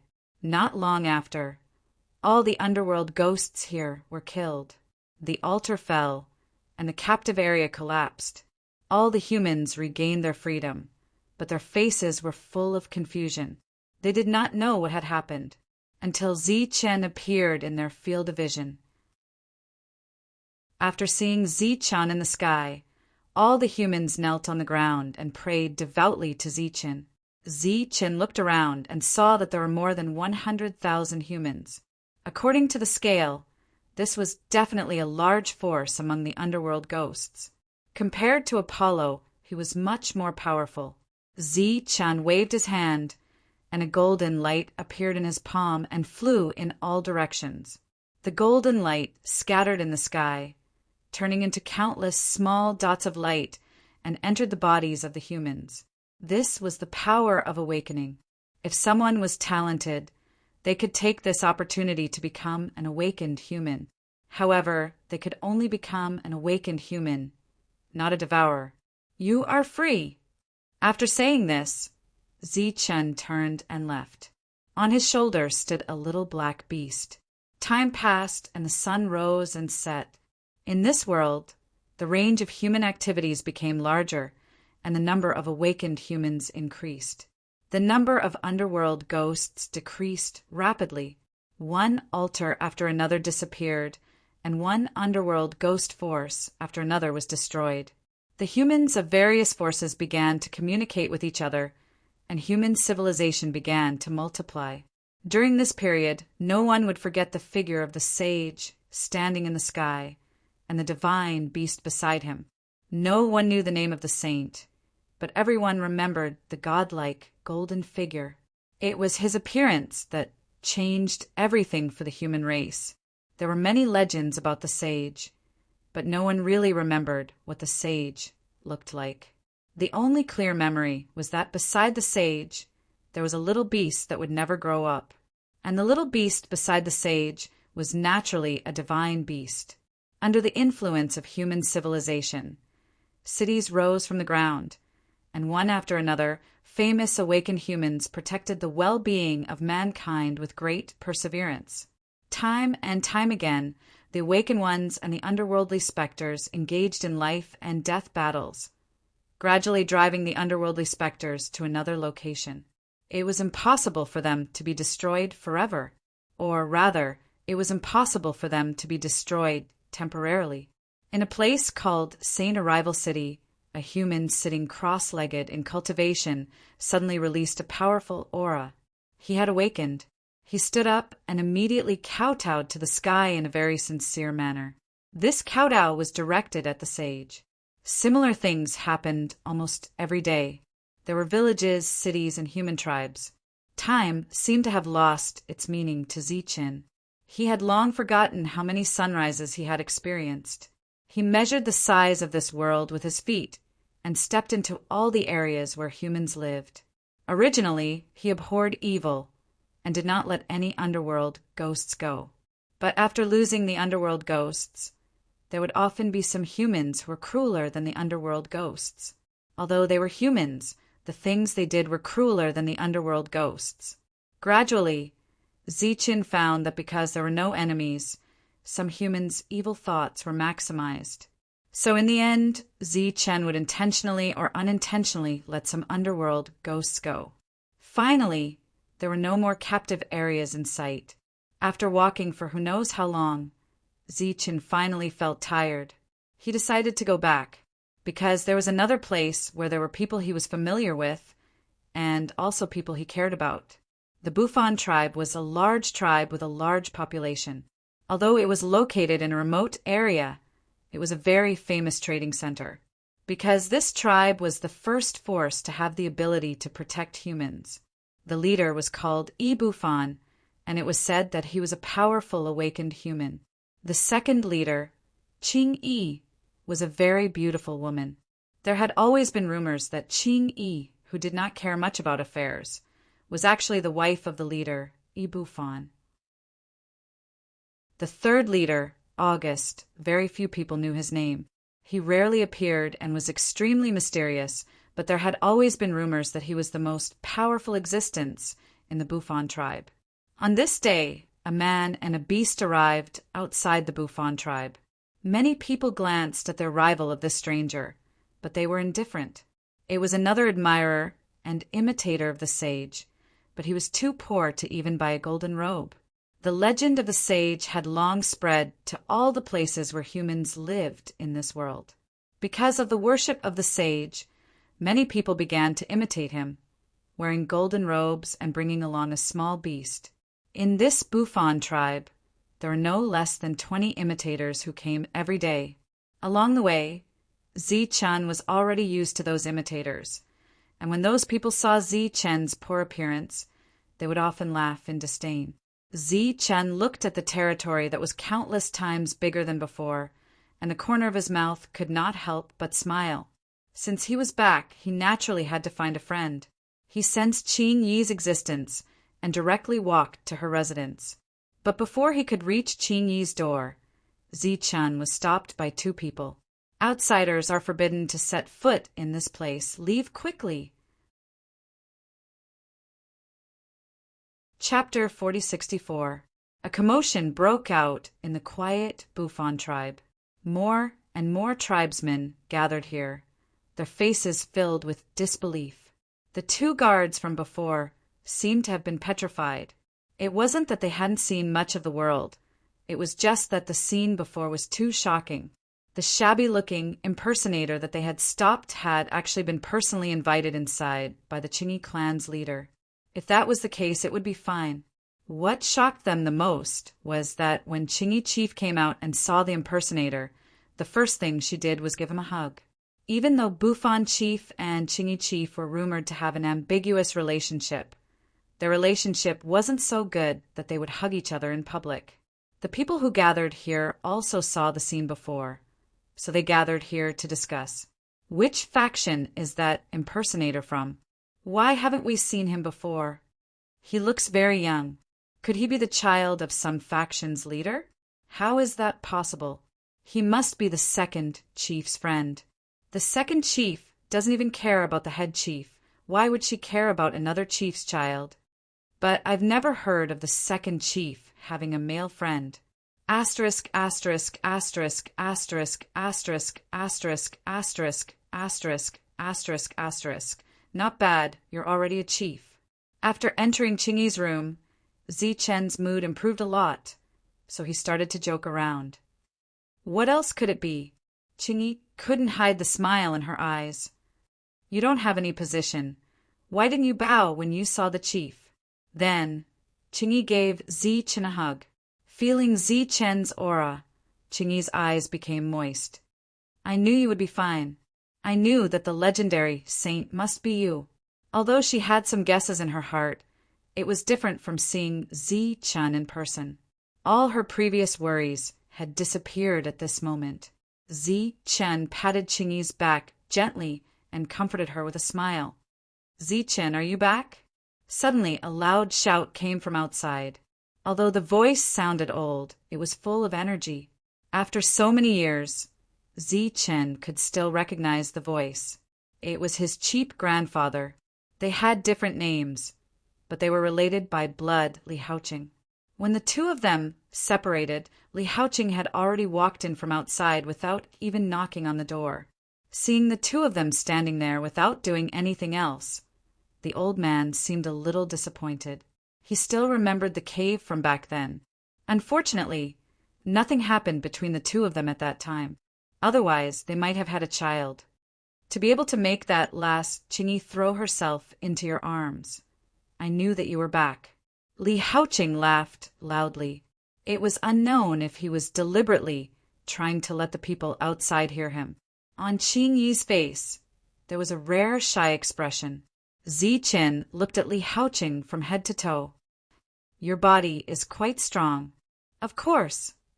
Li Haoqing said, I'm still waiting to help you take care of your children. For some of the older generation, it wasn't difficult to guess Zichen's identity. After all, Zichen had contributed a lot to this faction back then. Let's go. Grandpa will bring you guys for a drink. Li Haoqing was very enthusiastic, but Zichen felt like he was being scolded.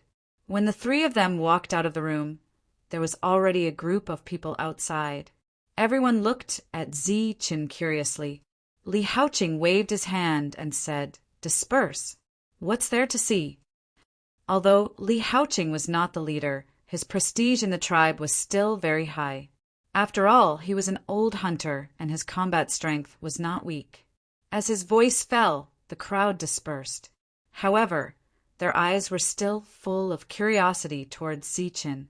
They all wanted to know what his relationship with Chingy was. Zichen, it's really you. A pleasantly surprised voice came from behind. The crowd parted and someone came forward. It was Bufon. He was followed by a few strong and sturdy guards. Wherever he passed, everyone would salute Bufon and respectfully address him as their leader. Zichen's face also had a smile. Bufon stepped forward and gave Zichen a hug. Why didn't you inform me in advance that you were coming? Chingy and I could have picked you up. This is his home. What's there to pick up? Li Haoqing, who was standing at the side, said calmly. The smile on Bufon's face did not fade. He continued Li Haoqing's words and said, "It's your home. But after all, you haven't been back for a long time. Look at this place. Isn't it completely different from before?" Ziqin nodded and said, "The changes are quite big. I almost couldn't recognize it." "That's right. I've spent a lot of effort to develop the tribe over the years." Yi Bufan joked, "Look, I've become a lot more haggard." Hearing the implication in Yi Bufan's words, Ziqin said, "I'm just back to take a look. I won't stay for long." Li Haoqing's face changed. Even Qingyi's expression changed. Only Yi Bufan's smile seemed to have become more sincere. "Ziqin, where are you going?" Li Haoqing said, "Qingyi and I will follow you wherever you go." The smile on Yi Bufan's face faded slightly. At this moment, a group of people came from behind. The leader was an old man. When he saw Ziqin, he knelt down in front of Ziqin emotionally. When he knelt down, everyone behind him knelt down as well. "Sir, it's me. You saved my family back then." The old man raised his head and looked at Ziqin emotionally. Beside the old man, a middle-aged man knelt down. On the other side, there was an old woman. Ziqin suddenly realized that they were the family of 3 in Apollo's territory. However, those who were in the prime of their lives had turned into old men, and the children had grown up into adults. "Oh, it's you. Get up quickly." Ziqin immediately went forward and helped the old man up. "All of you, get up too." The people behind were all from Apollo's territory. They were all here and were living a good life here. Just as these people got up, another group of people came and knelt down. They were all the people that Ziqin had saved from the captivity. Yi Bufan looked at the people in front of him and could no longer maintain the smile on his face. Obviously, these people had never treated him, their leader, with such respect. News of Ziqin's deeds also spread at this time. Everyone knew that so many people in the Bufan tribe were saved by Ziqin. However, what they did not understand was, since that was the case, why was Ziqin not among the leaders of the extraordinary tribes? Hope had always been standing on Ziqin's shoulder. Not only had it seen everything that Ziqin had experienced, but it was also a participant. Naturally, it knew about these people. "Everyone get up." Ziqin waved his hand subconsciously, and a golden light scattered in all directions. At this moment, Ziqin's body shone with a golden light, which set off Hope's extraordinariness. At this moment, the surroundings suddenly became quiet. It was as if everything was silent. Chapter 4065. The golden light on Ziqin's body only appeared for a very short time, and it was just a subconscious action. He just wanted to give the people here some hope that some awakened ones would appear. Who knew that his identity would be recognized? The people who were standing around and watching the show immediately knelt down with pious faces. They were extremely shocked, because many people had seen Ziqin before, but they only thought that he was a poor imitator. The people who had knelt and stood up earlier knelt down again. Their expressions were even more excited. It turned out that they had known the sage for a long time. Yi Bufan's expression changed again, and he could not believe all this. Qingyi covered her mouth, and tears welled up in her eyes. This was Ziqin, who had disappeared for many years. He had been doing great things all this time. Although he was a human, he had already become a sage. Li Haoqing's body was also trembling. He, who did not kneel, was more excited than anyone else. At the same time, he felt proud to have Ziqin as his grandson. "Get up, everyone." Since his identity had been exposed, Ziqin did not hide it anymore. His body shone with golden light, as if he was a real sage. Who dared not to listen to the words of a sage? Those who had mocked Ziqin before were even more frightened. "Okay, you can all go back." Ziqin waved his hand gently. This time, there was no golden light. Everyone bowed to Ziqin again and then left. Yi Bufan came forward and put his arm around Ziqin's shoulder and said, "Since you're back, don't leave.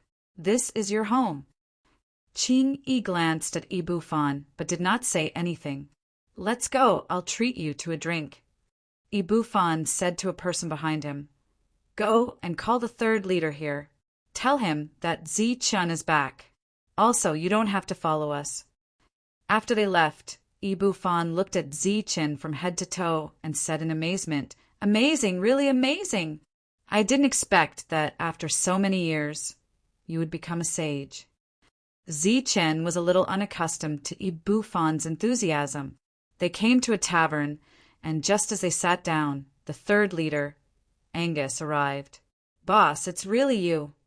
Angus's face had changed a little, but the look in his eyes remained the same. Seeing that the other party was still in his human form, Zi Chen finally smiled from the bottom of his heart. Angus came to Zi Chen's side and sat down, directly squeezing Ibu Fan away. He was still like the little brother who worshipped his boss in the past. "Not bad." Zi Chen patted Angus on the shoulder and gave him a rare compliment. Angus waved his hand and signaled for the wine to be served first. "Boss, I heard that you've become a saint." "Do I look like one to you?" Angus shook his head. "No. In my heart, you've always been my boss." Zi Chen measured this world with his footsteps. There was only one person like Angus who had obtained the Devourer. This made it even harder to see how rare and precious the other party was. After all, Apollo had once tried to control his devouring thoughts, but failed. Qing Yi sat on the other side of Zi Chen. Ibu Fan, who was pushed away, smiled bitterly. He raised his wine cup and said, "Zi Chen, welcome home. Let me toast you." Ibu Fan only drank halfway before he left. Perhaps he felt that the atmosphere was not very lively. Both Li Haoqing and Angus did not give too much face to this leader. Qing Yi naturally did not need to be said. After Ibu Fan left, Angus and Li Haoqing started to drink. At the same time, Li Haoqing also told Zi Chen about Ibu Fan's way of controlling people. He gave Angus the position of leader, but intentionally or unintentionally, he isolated Angus, making him unable to form his own force and team. Because of his relationship with Zi Chen, Angus could not leave. Therefore, he only had the title of leader and often cultivated in seclusion. If Bufan's tribe was in danger, Angus, who had the strongest combat power, would definitely not stand by and do nothing. Qing Yi's position as the second leader was also given by Ibu Fan. In fact, according to his original plan, he wanted to take both the woman and the money. Unfortunately, Qing Yi did not agree. The rumors about the two were deliberately spread by Ibu Fan, but Qing Yi had never expressed her opinion. Ibu Fan has already treated this place as his personal territory and does not allow anyone to interfere. Li Haoqing glanced at Zi Chen. "When he saw you coming back, he already had this intention. However, after knowing that you are the sage, he changed his mind and wants you to stay. Because the legendary sage's combat power is unparalleled, but he has never shown his true body. He has no desires and naturally does not care about power. Therefore, I guess he wants to use your fame to develop Bufan's tribe." Li Haoqing was the oldest, so he naturally saw things the most clearly. Angus said, "If you plan to leave, we will go with you. There's no point in staying here." Li Haoqing nodded, and Qing Yi did not have any objections. Zi Chen said, "Let's wait and see."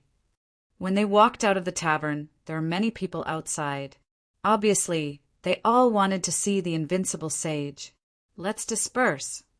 Zi Chen waved his hand, and a strong wind appeared and swept the others away. "Shall we go out for a walk?" Zi Chen looked at Qing Yi. Qing Yi nodded. A golden light extended from under Zi Chen's feet, and then the two of them soared into the air and flew into the distance. There were exclamations all around. In the distance, Ibu Fan's expression began to change.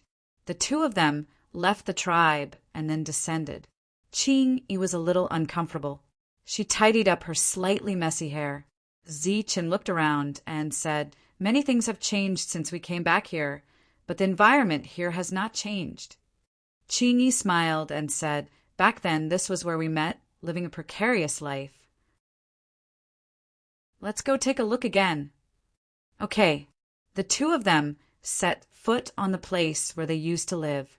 The mountain was still there, and the caves on the mountain had traces of weathering and were covered by weeds and vegetation. They could vaguely see the appearance of the past, but it was a little difficult to find the place where they used to live. At this moment, the two of them did not have anything else to do. Qingyi, who was feeling playful, said, "Shall we look for the place where we used to live?" Ziqin had no objection. Then the two of them began to look for the cave according to their memories. Ziqin vaguely remembered that when Qingyi first came, Li Haoqing would leave every night and leave the cave to the two of them. At that time, the cave was Li Haoqing's only property. About 15 minutes later, Qingyi's voice sounded from one of the caves. "Ziqin, come quickly, I found it.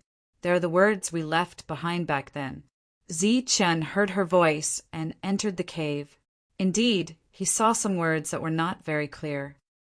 "This is what I wrote, and that is what you wrote.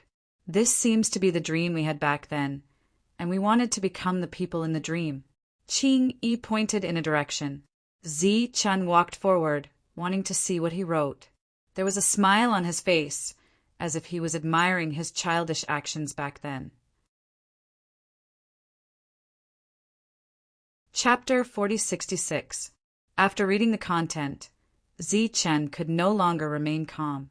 Was this the dream from back then? "I am Ziqin from Bloody Battle City. I have friends there. There's Shanya, Longumeng, and Wanhe. There's also a ghost beside me. It used to be a ghost and a ghost, but now it's a combination. Today I saw Qingyi, so we knew each other before. We came to this world at the same time for the same thing. However, our memories seem to have deviated, and we've forgotten what we came here for." Qingyi's voice came from behind. "Ziqin, so we've met in a dream before, and we even know someone in common. In my memory, there's also a place called Bloody Battle City, where there are 3 races." Ziqin didn't reply. Instead, he read the content in silence. "Today I found nothing. Although I don't know what I'm looking for, my memory seems to have become blurry. If I hadn't seen the content yesterday, I would have forgotten. I have power in Bloody Battle City, I have skills, I know how to use the Holy Talisman technique, and I know martial arts." Seeing the words martial arts, Ziqin fell into deep thought. If I hadn't come to this place again today, I would have forgotten that there was such a childish time.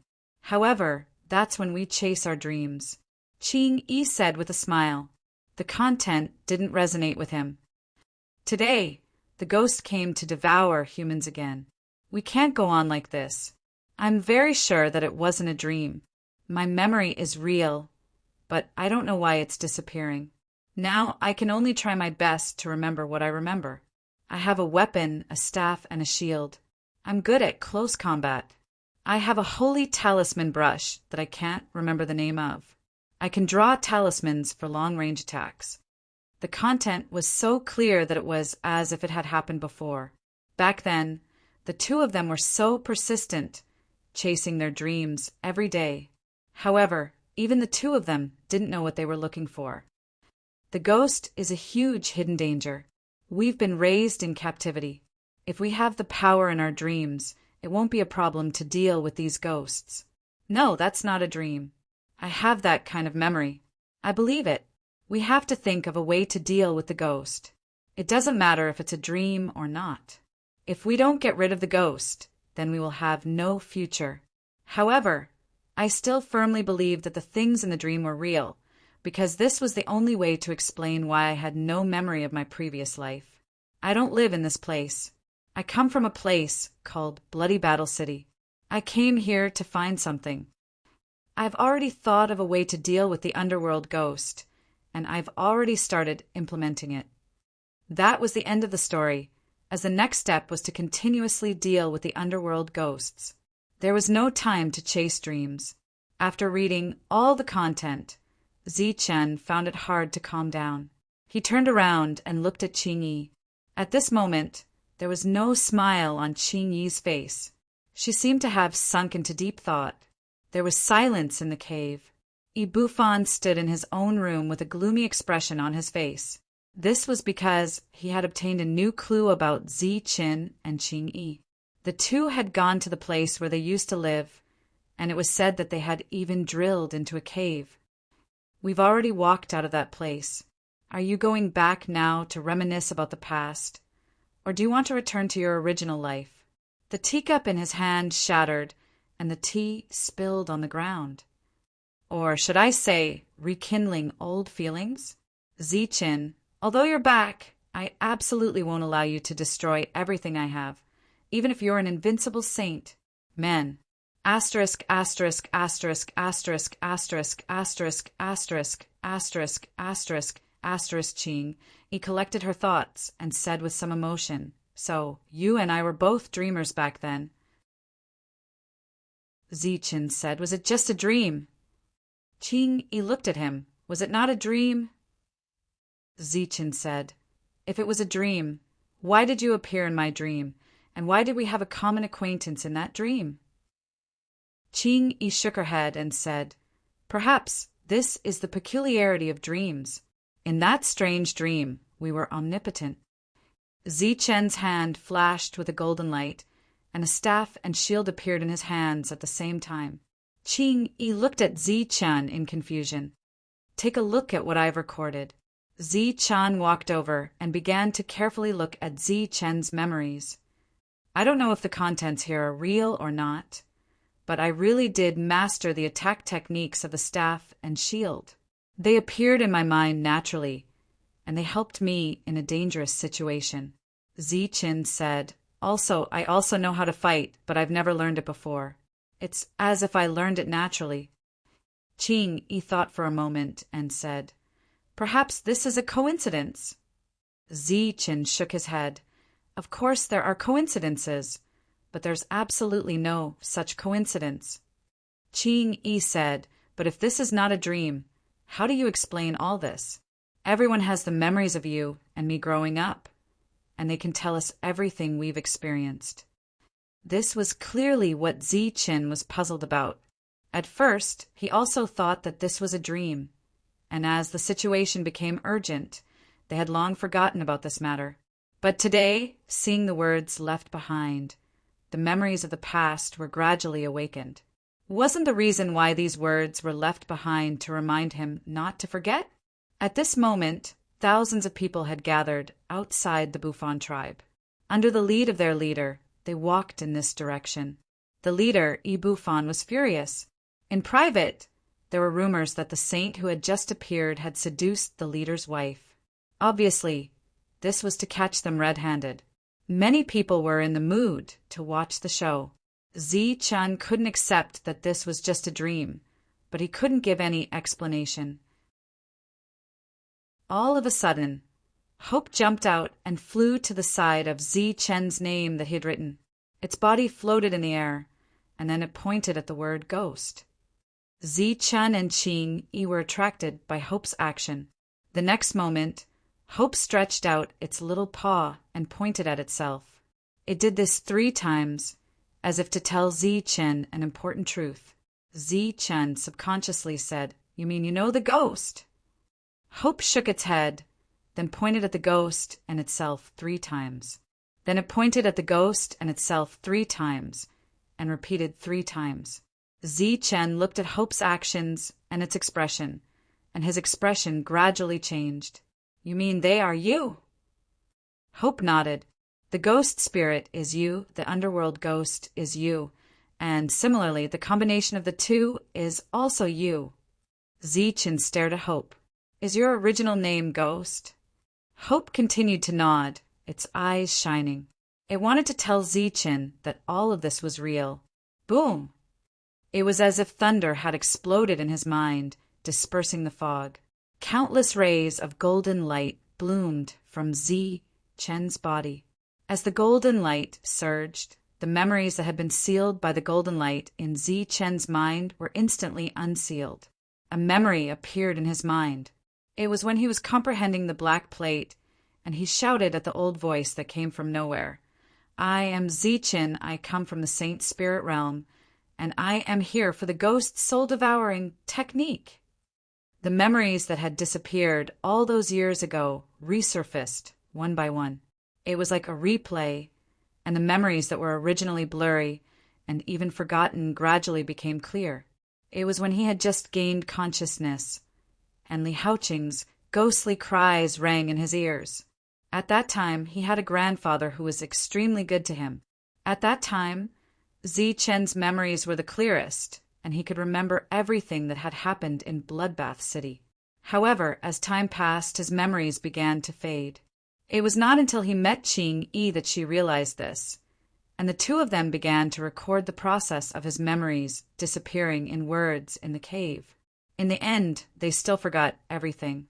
Even though Zichen had obtained the ghost soul-devouring technique, his memories had not been awakened until he returned, and until he was guided by hope. Looking at Hope again, Zichen could not help but smile. So you're here too. The name Spectre does sound better than Hope. Zichen held out his hand, and Ghost jumped onto Zichen's palm. It was very excited at this moment. But in this place, Hope's name is more appropriate. Zichen's gaze turned towards the outside of the cave, because we always have hope. Qing Yi looked at Zichen in confusion. Zichen, what's wrong? Zichen said we should go. Go. Where to? Qing Yi's eyes were filled with confusion. Back to our world. Zichen walked out of the cave, and Ghost jumped onto Zichen's shoulder. Apollo was right. The reason why I was able to maintain my sanity and not be corrupted by the ghost soul-devouring technique is because I'm not from this world. Zichen held out his hand, and a golden light flowed in his palm. This was pure soul power, and also the power of the ghost soul-devouring technique. Qing Yi followed Zichen out, and then she saw many people in her field of vision. Zichen, you disappoint me, Ibufan roared. I treated you as a brother, but you actually did such a hateful thing. Zichen glanced at Ibufan and said, You should wake up. I should wake up. I shouldn't have trusted you. I shouldn't have treated you as a brother. Ibufan said angrily. Zichen ignored him and took out the 2 pieces of golden armor he had on him. At this moment, the armor pieces were still shining with a golden light. However, after waking up, Zichen could sense that they were no longer just armor pieces. Instead, they contained the power of golden rules. It was the power of law of this world. He looked up at the sky, and his gaze seemed to penetrate the blue sky and white clouds, looking at the deepest level. I see, Zichen murmured. He immediately released his palm, and then used the power of the ghost soul-devouring technique to send the 2 scales into the sky. There, the law was incomplete, or it could be said that it was deliberately set up by some kind of restriction. These 2 light spots were important to complete the law, and also the key to open the restriction. Just as the 2 light spots entered the sky, ripples surged out from the dome of heaven. Then a devouring force appeared.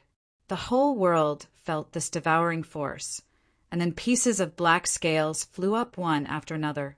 They merged in the sky, turned golden, and entered the law. As the law was completed, the anger on Ibufan's face gradually dissipated. Qing Yi, who was puzzled, gradually regained her clarity. Li Haoqing, who heard the news from afar, suddenly stopped. The others didn't know what happened. They only thought that it was the anger of a sage that caused the world to lose its color, and they were all frightened. Boss, what's going on? Angus rushed over from afar. After learning about Ibufan's action, he immediately rushed over. We're leaving. Zichen looked at Angus and said, Leaving? Where to? Angus asked in confusion. Back to our world. Boss, what are you talking about? Why don't I understand? At this time, the changes in the world had ended, and the law here had become complete. Qing Yi's eyes regained their clarity, and her unique aura filled the world. This aura even suppressed Zichen's. You succeeded? She looked at Zichen. Zichin nodded, then looked at Ibufan. What about you? Ibufan said in a deep voice. I didn't expect the law here to be so terrifying that it affected all of us. Zichen's gaze continued to move, and he looked in the last direction. That was Li Haoqing, Zichen's grandfather. I've been muddling along for so many years. I didn't expect to still be alive. He took a step forward, and a powerful aura surged from his body. Accompanied by this aura, the whole world seemed to shake and tremble. Li Haoqing's aura was even stronger than Qing Yi's. Among the four of them, the original sage Zichin was the weakest. I can sense the aura of thunder from you. You're from the Holy Thunder Clan of the Saint Spirit Domain? Li Haoqing looked at Zichin. I am Li Haoqing, the lord of the Holy Thunder Clan's sacred talisman palace. Zichen's eyes were filled with shock, and he immediately bowed. Zichen greets the lord of the sacred talisman palace. At this moment, those who came to watch the show were all dumbfounded. All of a sudden, three beings that were even stronger than Saint Zichin appeared. Zichen's figure flashed, and he appeared in front of Angus. He patted Angus's shoulder and said, Cultivate well, maybe we'll meet again. Boss, Angus shouted. Take care. Zichen's figure soared into the sky, and a golden passage opened for him. He broke into the sky and disappeared. At the same time, Qing Yi, Ibufan, and Li Haoqing also disappeared into the sky. Chapter 4067. The old man was still looking at the abyss. It had been decades since the last change. No one came out. It seemed to confirm the old man's guess. Just when they were about to succeed, some accident happened and led to failure. Although the old man was disappointed, he was also relieved. At least this time, they were the closest to success. This was a good sign. Next, as long as they kept sending people in, they would succeed one day. Xiao Shang was ready. He was waiting for Shanya to break through, and then the two of them would enter together. During this time, the old man had to prepare new candidates as future candidates. Whether it was Qing Yi, Xiao Shang, or those who went in and never came out, they were all heavenly chosen. I'm going to go down and urge her. She's too slow. It's obvious that she's deliberately suppressing the speed of her breakthrough. Xiao Sheng came behind the old man and expressed his dissatisfaction. No need. Let nature take its course, the old man said. But this isn't natural at all. That damn Zichin must have said something to her before he left. Xiao Sheng said unhappily, Otherwise, why can't a heavenly chosen reach the heavenly realm? Even that heavenly lady broke through. Don't do anything unnecessary, the old man said again, his tone becoming more and more stern. Got it. Xiao Sheng retreated because he already had a plan in mind. It was a plan that could help Shanya break through quickly without violating the order. That was to use the fact that Zichan was in danger to make Shania feel pressured so that she could break through quickly. Countless rays of golden light bloomed from the abyss in front of them without warning. The light was very sudden and very dazzling. The abyss, which was originally covered in darkness, had become pure gold. They did it. They did it. The old man stood up, looking very excited. This time, his perception was very clear. Xiao Sheng turned around. After seeing this scene, he was also very surprised. A ray of light suddenly appeared. It was a member of the soul-devouring clan. After appearing, he carefully looked at the abyss in front of him. Then, another ray of light appeared. This time it was the Oceanic clan, who was also the god in the hearts of all the Oceanic clan. The three powerful beings gathered and stared at the golden abyss in front of them. I can feel it. I can feel the laws gradually becoming complete, the old man said excitedly. After countless generations of attempts, we have finally succeeded. The sea god and the soul-devouring clan nodded repeatedly, unable to hide their excitement. Suddenly, a person appeared in the golden light. It was Zichin who had come out first. Subsequently, Ibufan, Qing Yi and Li Haoqing appeared. When Zichen saw the old man, he immediately cupped his fists and said, "Senior, I'm glad I didn't fail you." Then he saw the sea god and was very surprised. As for the last member of the soul-devouring clan, he felt nervous. Fortunately, there was no hostility in the other party's eyes. In fact, there was even a hint of relief. "Master." Ibufan bowed respectfully to the soul-devouring clan member. Qing Yi also greeted the old man as her master. Little Sheng, who had been about to leave, ran over and called out, "Senior sister." He was very excited. Li Haoqing cupped his fist at the three of them and said emotionally, "You're finally back." Clearly, he had known these three powerful beings a long time ago. Then, the group of people came to the top of the gate in the sky. Zichen told them what had happened inside, and they all shook their heads. They had never imagined that there would be such a scene inside. If that was the case, those who had entered before must have died. If not, they would have become underworld ghosts. But in the end, they still died. Just as Zichen said that he wanted to hand over the complete underworld ghost soul-devouring technique, he was rejected by the old man. This was because what they wanted was not the underworld ghost soul-devouring technique, but the complete laws. The sea god looked at Zichen and said, "It's yours. You can take it without worry. Didn't you ask me last time why we are fighting here instead of going to higher places? Now I can answer you. The large-scale fighting will probably stop soon, because the three clans have a new goal." They all looked at Zichen, and this made Zichen's expression change. "You're not thinking of going to the Saint Spirit Realm, are you?" To the humans of the Saint Spirit Realm, they were considered outsiders, or in other words, descenders. Li Haoqing said with a smile, "Don't worry, it's not a bad thing. The Saint Spirit Realm is big enough to accommodate the people here." Since the Temple Master had spoken, Zichen naturally had no objections. He missed his friends. Since they had a common goal, there was no need to talk about enemies. The three forces could sit down and discuss. The old man waved his hand, indicating that Zichen could leave first. "Zichen, I'll send you off." Qing Yi stood up. Although she had woken up, her memories of the past still existed and had not disappeared. Qing Yi had been with Zichen for a long time. After returning, Qing Yi had obtained an exceedingly high cultivation base and could open any space at will. A passage appeared in front of Qing Yi, and she walked in. Zichen followed. When he reappeared, Zichen found that he was already in his own room. After leaving for so many years, no one had come to Zichen's room. Because of the restriction, this place was still spotless. Qing Yi sat down, but had no intention of leaving immediately. Zichen sat opposite Qing Yi. "Aren't you going to see a friend?" Qing Yi asked doubtfully. Zichen, on the other hand, didn't know how to respond. Before entering, he wasn't familiar with Qing Yi at all, and even maintained a trace of vigilance towards her.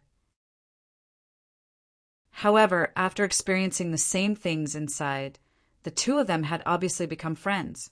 "Do you think it's inconvenient for me to stay here?" Qing Yi asked again, as if she was asking the obvious. "Then I'll go out for a walk. You continue to stay here?" Zichen said tentatively, "You can't be serious, right?" Qing Yi said again, "What?" Zichen was slightly stunned. "When we were inside, I said that I wanted to leave with you. You wouldn't think too much about it, right?" Qing Yi sized up Zichen. "Of course not," Zichen said immediately. "That's good." Qing Yi pretended to be relaxed. "I don't have any feelings for you. I was willing to follow you back then, because I hated Ibufan." "Don't worry, I understand." Zichen nodded. "You really understand?" Qing Yi looked into Zichen's eyes. "I really understand," Zichen replied simply and straightforwardly. "Let's go." A passage appeared in front of Qing Yi, and Qing Yi stepped into the passage, leaving very straightforwardly. This made Zichen a little confused. She came and left in a hurry. Chapter 4068. The door opened, and the aura of Bloody Battle City rushed out. This made Zi-Chin feel like he hadn't felt it in a long time. Ghost jumped onto his shoulder and looked forward as well. Zi-Chin tilted his head and looked at the little guy. I really have to thank you. If it weren't for Ghost, Zi-Chin didn't know how long it would take for him to wake up. Perhaps he would never wake up. If they weren't lucky and ran away quickly, I would have wiped them all out this time. From afar, a familiar voice could be heard. A smile appeared on Zi-Chen's face. After not seeing him for so many years, the disdainful fatty actually knew how to brag. Zi-Chen looked forward and saw several people walking over. Aside from Fatty, there was also Yun Zhen and a few others. They were all listening to Fatty's bragging. Suddenly, Butterball's voice stopped abruptly. He stared straight ahead as if he couldn't believe what he was seeing. He rubbed his eyes hard. Yun Zhen noticed the abnormality and looked forward as well. When he saw the figure, his expression changed. The others also looked in front of them in shock. Zi-Chen smiled. Why, don't you recognize me? How can it be you? How can it be you? Butterball ran over and said in disbelief. Yun Zhen also smiled as he walked forward. Zi-Chen's sudden appearance surprised and delighted him. Of course, he believed that the other two would only be more excited when they found out. Butterball went forward and gave Zi-Chen a bear hug. Why did you suddenly appear? But this is pretty good. I'll bring you to battle from now on. Decades had passed, and Butterball was still an Earth soul. In fact, many people's realms hadn't changed. Only Lan Gumeng's improvement was as fast as lightning. She, who had become famous in a single battle, went into seclusion for just over 20 years before coming out again. At that time, she had already advanced to the heavenly soul realm. Such a breakthrough speed could be considered a miracle. What followed next was the nightmare of the soul-devouring clan. She had single-handedly killed all the heavenly souls of the soul-devouring clan, causing them to suffer heavy losses. After meeting the two, Zi-Chen asked about their situation. He was surprised to learn that Lan Gumeng had broken through. The divine soul goddess had already grown up, so it was no longer a secret. Butterball patted Zi-Chen on the shoulder and said, You're not going anywhere now, right? Zi-Chen said, What a coincidence. I have to go back. Butterball glanced at the residence behind Zi-Chen. Zi-Chen explained, The mission has been completed and the goal has been achieved. It's time to return to my world. Butterball was slightly stunned. Really? Zi-Chen gazed at the sky. I've been away from home for too long. It's time to go back. Butterball realized that this was not a joke. The three of them went to look for Shania. According to Butterball, ever since Zi-Chen left, Shania had been in seclusion. Even when Lan Gumeng came out of seclusion and fought on the battlefield, she was still in seclusion. When they arrived outside Shania's room, Zi-Chen gently activated the restriction. A moment later, the restriction was activated and Shania opened the door. Her eyes were still filled with doubt. Knowing that she was in seclusion, no one should have disturbed her.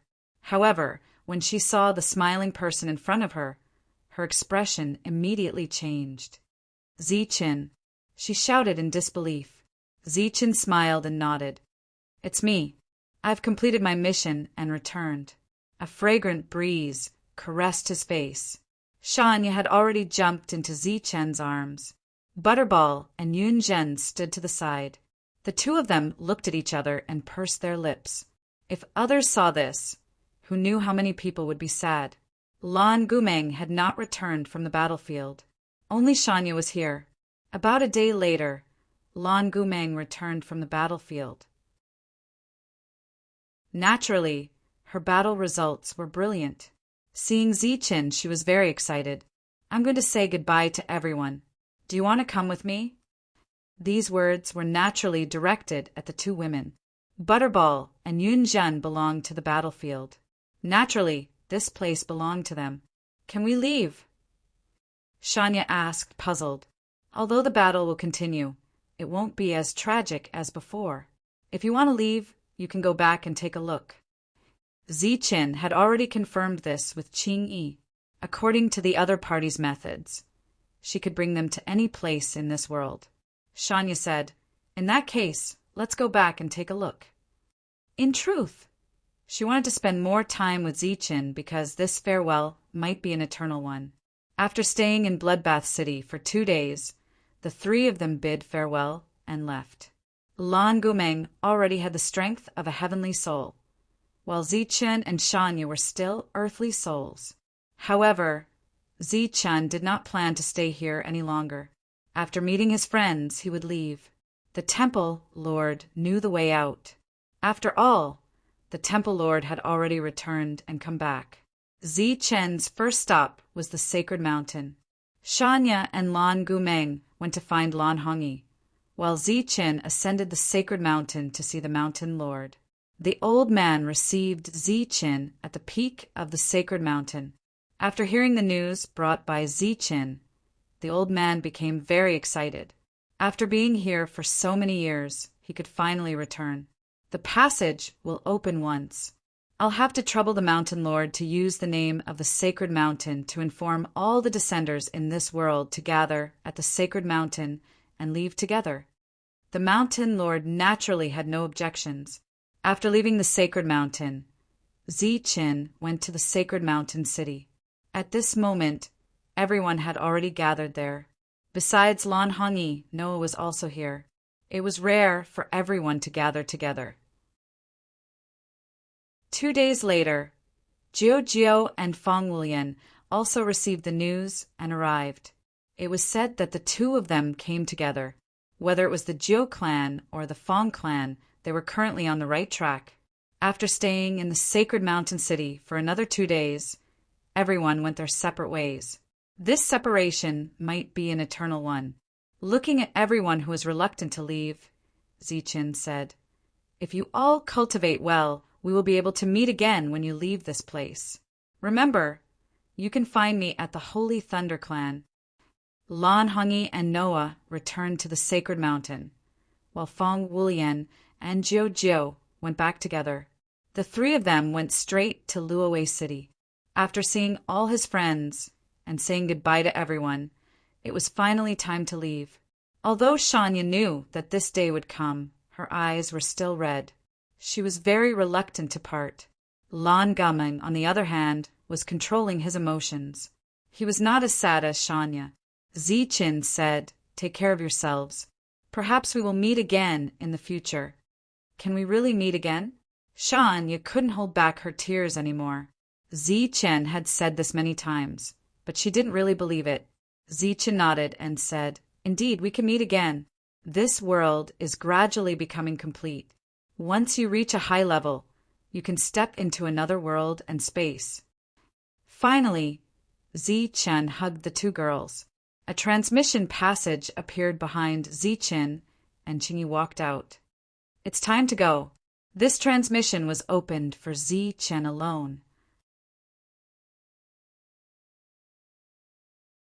Chapter 4069. After bidding farewell for the last time, Ziqin entered the passage. His back view disappeared from the eyes of the two girls. This passage seemed to be extremely long, and Ziqin's mood was a little down. In these few days, he had experienced too many separations.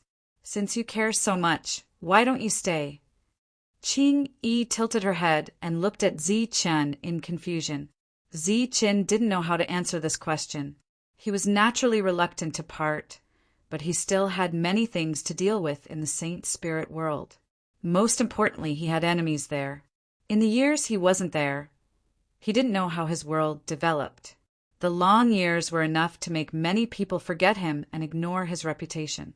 Looking at the passage that was still not finished, Ziqin frowned and said, "Is this passage so long?"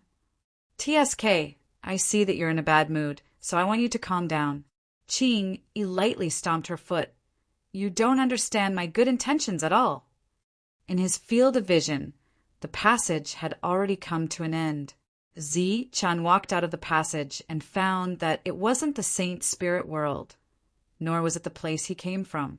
This was more like the environment in the Gate of the Sky. There's nothing to be surprised about. Qing Yi said this is the Gate of the Sky. Before leaving, Master said to give you a small reward. What reward? Zi Qin asked curiously. Go in and look for it yourself. Qing Yi pointed at the closed door in front of them. The good things are inside. Whatever you find is yours.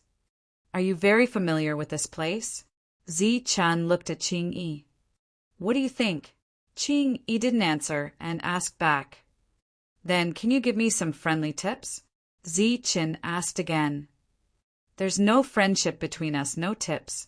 Qing Yi had a proud expression, deliberately took a few steps back, keeping a distance from Zi Qin. Zi Qian was helpless. He could only walk forward alone. In front of the tall door, Qing Yi snapped her fingers. The door opened by itself, and colorful treasure lights bloomed from it. This was a feeling that he hadn't felt in a long time. Zi Qian hadn't seen so many treasure lights in a long time. There were all kinds of soul weapons placed inside. They were colorful, and there were also some floating balls of light. Those were all techniques. For it to be placed in such a place, it was naturally not an ordinary technique. Even as far as the eye could see, there were many large miracle stones. There were so many things that Zi Qian was dazzled by them. He didn't know how to choose.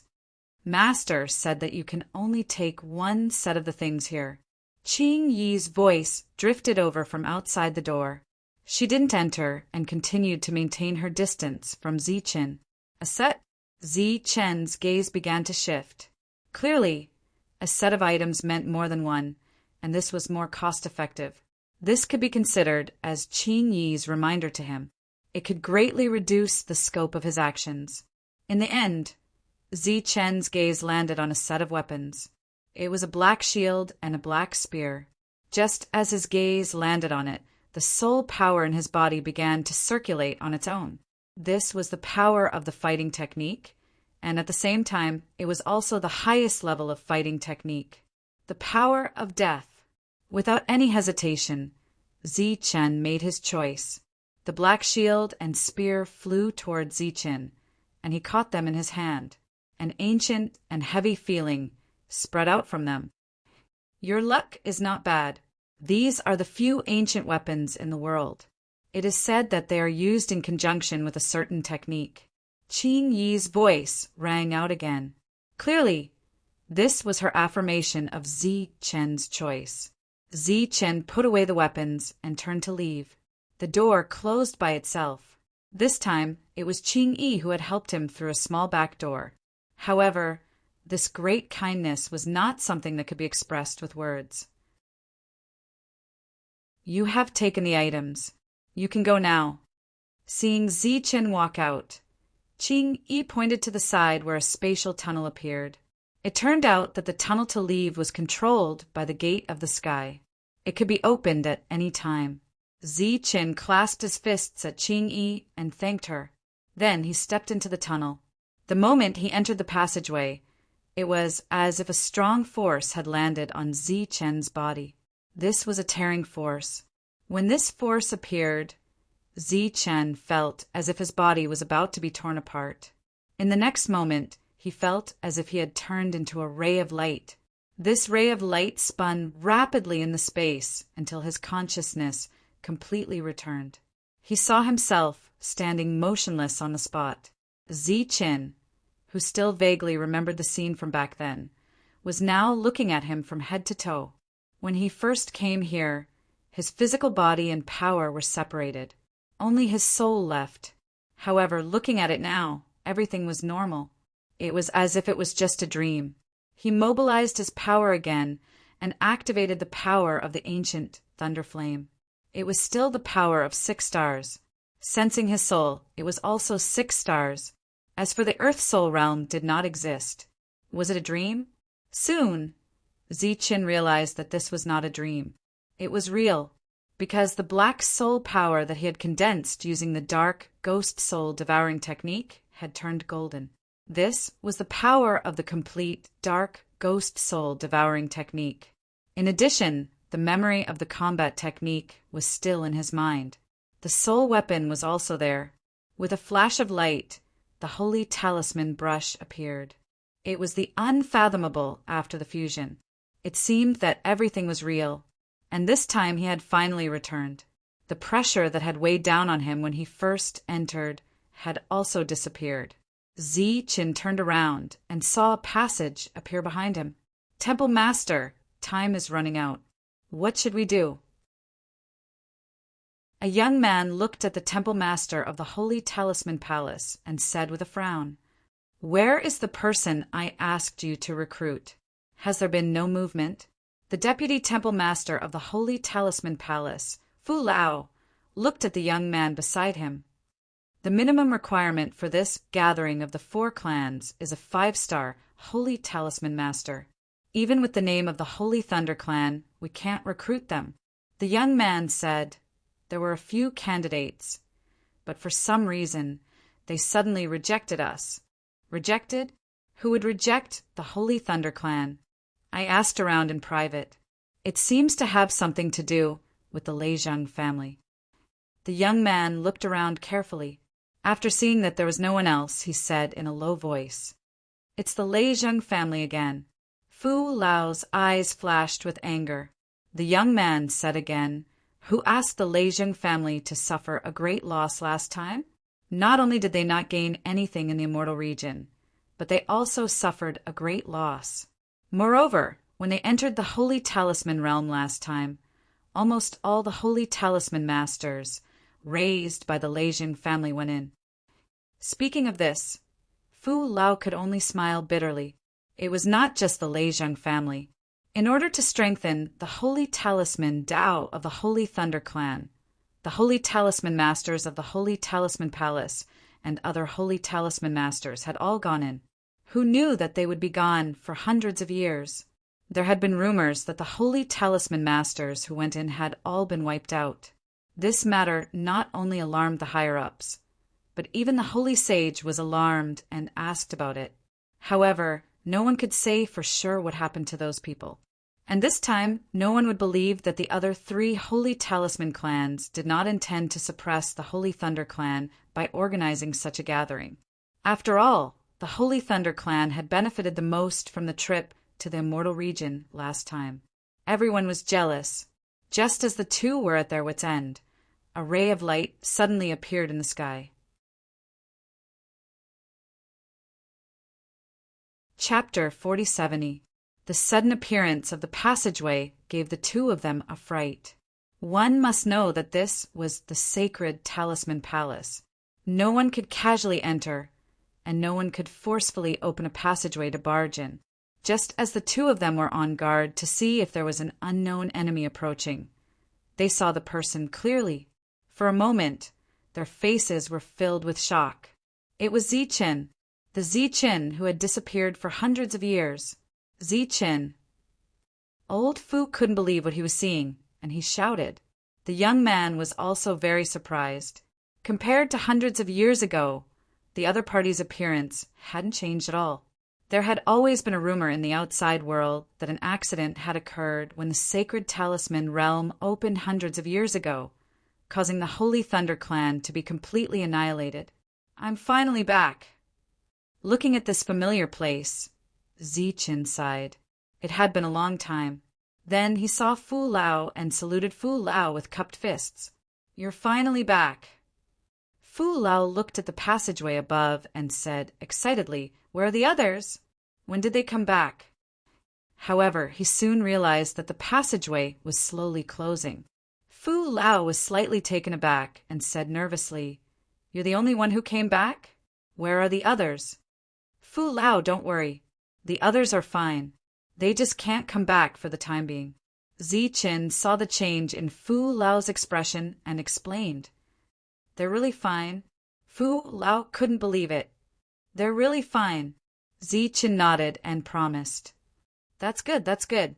Fu Lao heaved a sigh of relief and said with a look of relief, "You came back in time. You've saved our Holy Thunder Clan." Zi-Chin was a little puzzled. The 4 sacred clans have organized a gathering of sacred talisman masters this time.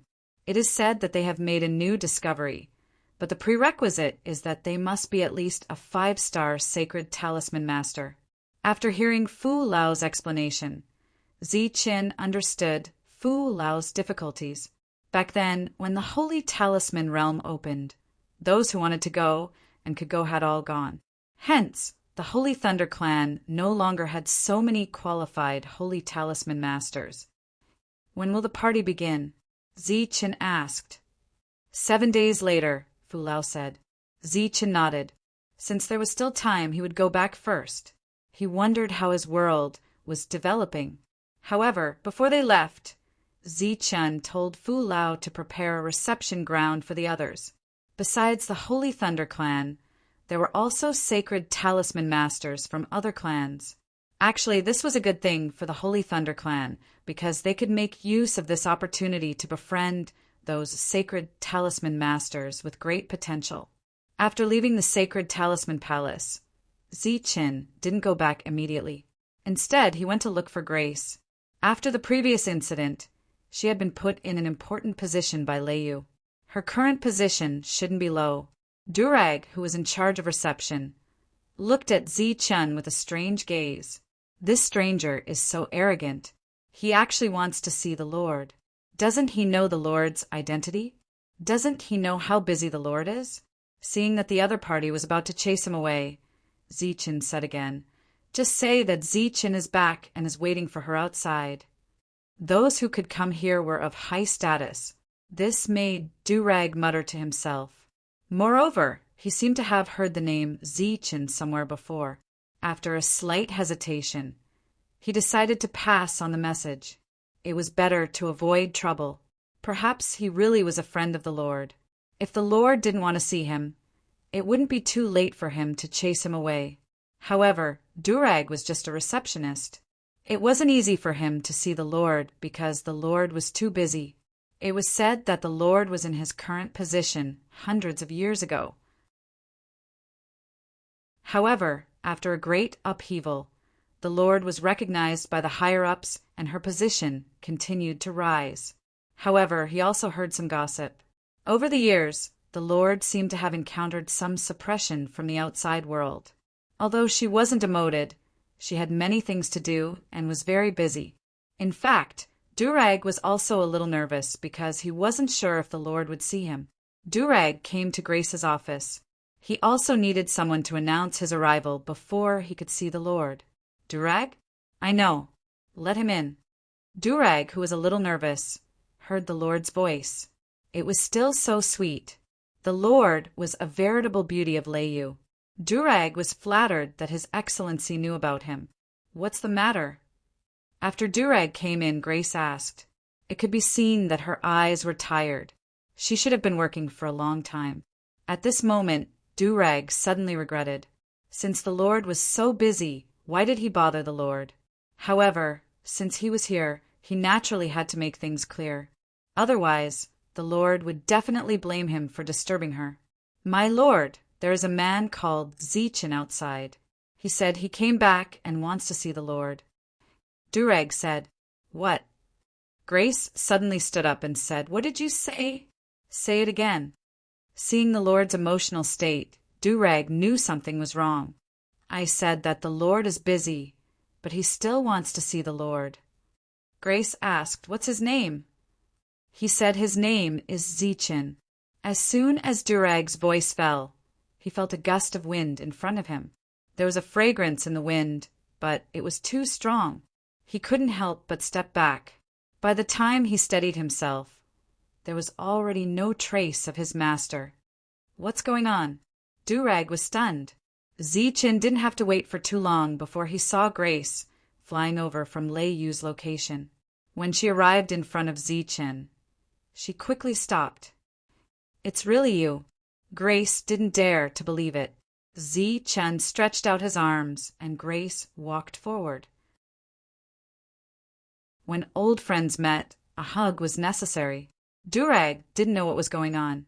Hence, he quickly ran out and saw the two hugging. He was stunned again. What was going on? How could they hug each other in public? What kind of scandal was that? At this moment, There were many people in the surroundings. They all saw the scene. Some were shocked, while others didn't care. It's Ziqin. I didn't expect him to come back. When the Holy Talisman realm opened, all the Holy Talisman masters left and never returned. It has been hundreds of years. Everyone thought something happened to them. I didn't expect them to come back. Discussions rang out in the surroundings.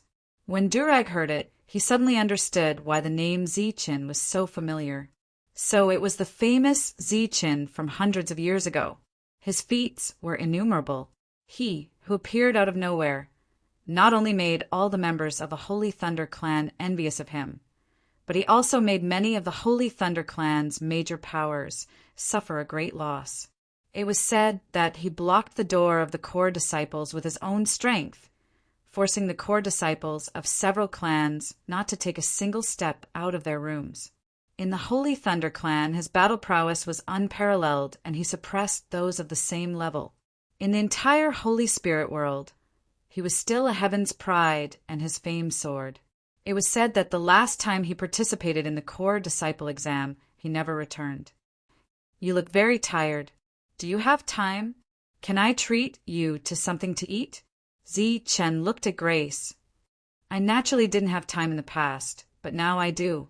Grace smiled and said, Also, I came to invite you because once you come back, my good days will come. Chapter 4071.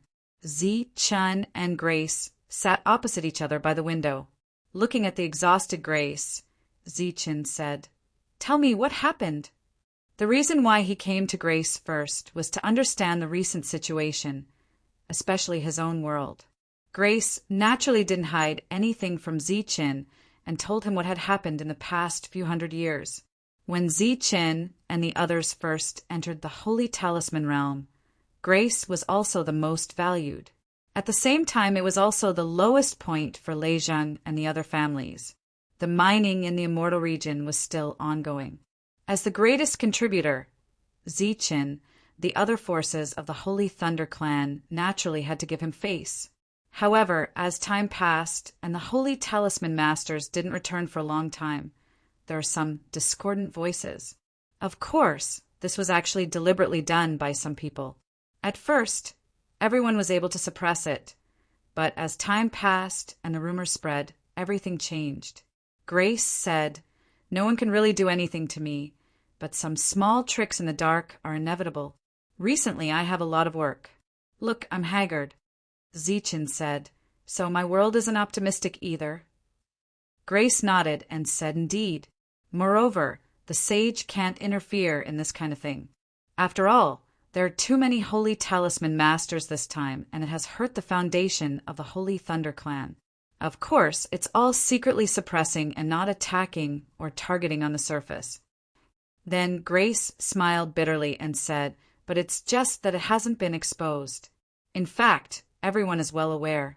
If it wasn't for the contributions from the Immortal region, your people wouldn't have had a good time. After hesitating for a moment, Grace said, Although the sage has instructed that no one dares to touch those resources, there are still various reasons to embezzle them. In the past, I could still manage, but now I can't even take care of myself. But it's all good now. You've already returned. I believe that from now on, the sky will clear up after the rain. Ziqin smiled and said, You are confident. Grace said, It's not that I'm confident, but I believe in you. You didn't suffer a loss a few hundred years ago. So how could you suffer a loss a few hundred years later? I don't believe that you haven't improved in the past few hundred years. Ziqin said, To be honest, my realm hasn't increased at all. Grace said in surprise, No way. Could it be that you've been trying to survive all these years? More or less, but I've learned quite a lot. I believe that in the near future, I'll be able to convert all my gains into power. Isn't it the same? That's why I believe in you, Ziqin. Grace smiled and said, Whether I can live a good life in the future depends on you. After eating, Ziqin and Grace said goodbye. Since nothing serious happened, Ziqin was relieved. Ziqin did not return immediately. Instead, he took the most formal route. He wanted to see how the world was developing. Nothing unexpected happened during the repeated teleportations. However, when there was only one last teleportation away from Zichen's Tianwu world, Zichen found a problem. Next to that teleportation array, dozens of teleportation arrays were built. In fact, this was not strange. The teleportation arrays were often built together. However, what made Zichen feel strange was that the other teleportation arrays were all lit up and people were coming and going. However, the teleportation array to the Tianwu world was not even deserted. It was not lit up at all. There was not a single person. Often, when someone planned to go to the Tianwu world, the people next to them would kindly remind them, causing them to change their minds. Zichen still remembered the scene when the world was suppressed. At that time, the teleportation array was always malfunctioning. At that time, Zichen made a big fuss, and the master of that world, Ganhai, was executed. Now it seemed that this time he had encountered the same target, but the enemy's methods were much better. Zichen walked forward and headed straight for the Tianwu world's teleportation array. Next to the teleportation array, the people who belonged to the Tianwu world did not find this strange. They did not even have any intention of soliciting him. He had to go to other places anyway, so there was no need to waste their breath. Not only would it not succeed, but it would also make the Tianwu world lose face. The current Tianwu world is not a place where everyone can go. Isn't that so? As long as you go to the Tianwu world, you will be targeted and suppressed by the 18 factions when you go to the Holy Thunder Clan. The 18 factions are spread throughout almost the entire Holy Thunder Clan. Who dares to provoke them? Once you are targeted, you will no longer have a foothold in the Holy Thunder Clan. Zichen could hear the deliberate discussions even before he got close to them. Young man, are you going to the Tianwu world? Right at this moment, an old guard of the teleportation array asked kindly. Zichen nodded and said, that's right. I plan to go there and take a look. Hearing this, the guards of the Tianwu world all stood up straight. The veteran was very surprised. Normally, when he said a few words, the other party would naturally understand his meaning and change his direction. The veteran did not care where he went, as long as he did not go to the Tianwu world. Don't you know what has happened in the Tianwu world in recent years? The veteran asked again. He did not have an aggressive tone and seemed to be full of goodwill. Zichen smiled and said, I don't know for the time being. I plan to go inside and take a look first. Young man, it's not wrong to be curious, but you don't need to be curious all the time. Moreover, if you really want to know what has happened in the Tianwu world, there is no need to go to the Tianwu world. I can tell you, just as the veteran said this, Zichen noticed that the expressions of the guards of the Tianwu continent did not change much. They did not have any intention of stopping him. It was as if this had happened more than once or twice. As for the guards of the other transmission arrays, they had a look of ridicule on their faces. One of them said, Old Cheng, what's the use of saying so much? This kid is deliberately pretending to be stupid. Why don't you just let him go in? After all, the one who will not be able to survive in the future is him, not you. Why do you have to persuade him so earnestly every time? The veteran named Old Ching chuckled and said, Young man, this is your first time here. He doesn't know much about this place. It's good to guide him. Then he looked at Zichen and said, Young man, do you want to listen to a story? As long as you have a jug of wine, I will accompany you to talk about the changes in this era and the rotation of power. After seeing that these people were not acting, Zichen smiled and threw out a jug of good wine. Old Cheng took the wine and planned to leave with the young man. Unexpectedly at this moment, he saw the young man still walking forward. Old Cheng shouted, Young man, do you have to go? Zichen turned back and said, Yes, because this is my world. No matter what has happened, I have to go back and take a look, right? If a jug of wine is not enough, you can come to the Tianwu world to drink with me at any time. My name is Zichen.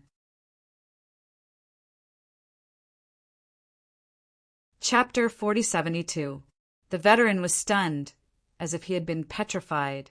If it wasn't for the fact that the wine jug in his hand was extremely exquisite and extraordinary, he might have been so shocked that he dropped it. Beside the Tianwu world's teleportation array, the 4 guards stood with their backs straight, but their eyes were filled with excitement. After waiting for so many years, they had finally waited for this day. As for the others, they were all shocked. Ziqin, the master of the Tianwu world, the person who had shaken the Saint Spirit world hundreds of years ago, had actually returned after disappearing for hundreds of years. Moreover, he had returned in such a way. The veteran's hands were still trembling, but he was the first to react. "What are you all still standing there for? Hurry up and send the news back." After saying this, the veteran looked up at the sky. The sky was about to change. As the master of the Tianwu world, Ziqin didn't need to make things difficult for those guards. Moreover, although the veteran was from an enemy force, Ziqin had a good impression of him. After returning to his own world, the Tianwu continent sensed something. Countless laws appeared, and all kinds of strange phenomena appeared in the sky.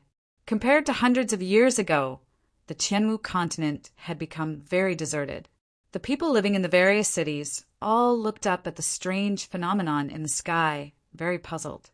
The laws appeared in the sky, turning into all kinds of auspicious signs. There were flying dragons, true phoenixes, and all kinds of auspicious beasts that constantly galloped in the sky. The already dense spiritual energy of heaven and earth seemed to have become even denser at this moment. In fact, it became even more lively. If there was any difference compared to before, many people could say that it was vitality. It was as if at this moment the Tianwu continent had been reborn, and it was no longer lethargic. In the end, all the auspicious signs gathered towards a certain place. The auspicious signs came to the sky and kowtowed towards a certain place in the world. Ziqin waved his sleeve, and a force shot into the sky, causing the auspicious signs to disappear. "I'm back." The auspicious signs disappeared. Ziqin said this sentence, and it spread throughout the continent in the form of laws. All living beings, including the humans who were in seclusion, heard Ziqin's words. At this moment, everyone knew of Ziqin's return. In the room, Qiao Lina, who was mentally and physically exhausted, suddenly had a bright light in her eyes and stood up. She ran out of the room and looked up at the sky. In seclusion, Leilon opened her eyes. She was unable to help with the operation of the world. She could only use her absolute power to protect the martial heaven continent. Now Ziqin was back. Zhou Lina had just walked out of the room when a ray of light appeared in front of her eyes. It was Ziqin. Looking at the human in front of her, Zhou Lina didn't know what to say. She originally had too much to say, but after seeing Ziqin, she found that she couldn't say a word. Ziqin held Zhou Lina in his arms and said softly, "You've been tired all these years." Feeling Ziqin's firm chest, Zhou Lina's heart seemed to calm down. All her uneasiness and anxiety seemed to disappear at this moment. After 2 drops of tears fell, she returned to her original self. It seemed that she had become that decisive and capable Zhou Lina again. How many powers have left? Ziqin still didn't let go of Zhou Lina. Many. Zhou Lina didn't struggle. For her, this kind of moment was extremely rare. Naturally, the longer the better. Remember them. If they come again, they'll have to pay 5 times the price, said Ziqin. 10 times. Zhou Lina's words were irresistible. Seeing Ziqin again, her confidence returned. After a long time, they separated. Zhou Lina said, "You're all back." Ziqin said, "No, just me." "What about the others?" "It'll be a while before they return, as long as they don't die." Ziqin looked around. Previously, he'd already understood the situation of the entire world through the laws. The current situation is much better than I expected. Zhou Lina said, "You're not allowed to comfort me." Ziqin said, "I'm not comforting you. I'm telling the truth. I haven't returned for many years. I think those enemies have long since become impatient. I wouldn't be surprised if they took over this world." "What do you plan to do next?" asked Jolene. "First, I'll raise the teleportation array fee to 1 immortal stone," said Zichin. "If you want to gather information, you naturally have to pay a price." Jolene nodded. "That's fine. At least we can earn back some teleportation interest." After that, Zichin met with Leylon and chatted with her about the trial. Not long after Zichin entered, the 4 guards received the news from inside. At first, they were stunned. That was because the teleportation array had always been free. Even so, no one came. Now they directly raised the price, and it was a sky-high price. Would anyone still come? However, they naturally couldn't disobey the orders of their superiors. Thus, they all stood there with their heads held high. However, the 4 of them were somewhat nervous. They weren't sure if anyone would come. Soon a person came. Although the 4 of them didn't recognize him, they were completely sure that he was a Holy Spirit. Moreover, he was a Holy Spirit with an extremely high status. "Open the teleportation array." After the Holy Spirit arrived, he hurriedly said, "Previously, the 4 of them had a discussion. They'd already used a forbidden technique to control the teleportation array in advance. Previously, everyone could enter, but now only people could enter. "The teleportation fee is 1 immortal stone," said one of the guards. "What did you say?" The Holy Spirit was stunned. "The fee is 1 immortal stone," the Holy Spirit repeated. However, this time he was more confident. "Have you gone mad?" The Holy Spirit said angrily, "Have you ever seen an immortal stone?" "Sir, I haven't seen an immortal stone. However, if you don't pay 1 immortal stone, the teleportation array can't be opened," the guard replied loudly. The other guards around them all looked sideways. They were all somewhat dumbfounded. What was going on? Previously, no one had come in when they asked. Now, they actually dared to ask for an immortal stone as a reward. Was the master of the Tianwu world so poor that he had gone mad? Say that again. The Holy Spirit was obviously angry. "My master said that if you don't have an immortal stone, then please go back," the guard said with his head held high. After so many years, he had never been so confident. "Zichin, you've gone too far."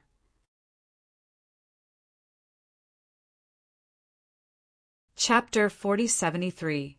The other guards were all dumbfounded. 1 immortal stone for each teleportation. They all thought that the owner of the Tianwu world had gone mad from poverty. Who would have thought that he would actually agree to it? To be honest, more than half of the people here had never seen an immortal stone before. Today was an eye-opener for them.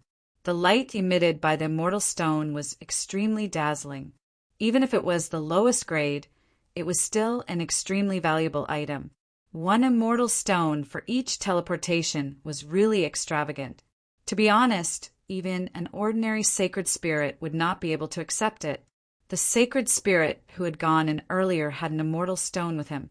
It was definitely extraordinary. The 4 guards who had been sullen for many years had never been so elated like today. The guard holding the immortal stone said with a smile, "Old Cheng, how many bottles of wine do you think this thing can be exchanged for?" Although Old Cheng was from an enemy force, the 4 of them had a good impression of him. Compared to the others, Old Cheng was not only experienced, but also a good person. He would not flaunt his strength, and he would not deliberately mock those who were going to the Tianwu continent. He would even persuade them with kind words. The old guard shook his head and said, "It's hard to say. If it's what we usually drink, it can probably last for 1 or 2,000 years. Then what if it's the bottle that the Lord gave you earlier?" The guard asked again. "I think that wine is not ordinary." Old Cheng smiled proudly. "Then it's even harder to say. Maybe I can exchange it for a bottle, or maybe I can't even exchange for a bottle." The guard was shocked. "It's that valuable. Don't you know who gave it to you?" Lao Cheng said proudly, "Who is your family's master?" How can the things he gave out be ordinary? Besides, your passage fee is 1 immortal stone. My lord specially gave me this wine. How can it not be worth 1 immortal stone? They were just chatting casually. Soon a second person arrived. He also seemed to be in a hurry. The guard who had received the immortal stone said again, 1 immortal stone for the teleportation fee. As he spoke, he still held the immortal stone in his hand. The person who came did not waste any time. He directly threw out 1 immortal stone and walked in. He was even more straightforward than the previous person. The other guards' eyes almost popped out. Wasn't this too easy? After entering the Tianwu continent, the person who had paid the first immortal stone wanted to see Zichen. Zhou Lina received him personally. This standard was actually not low, and many years ago it was already the highest standard of reception.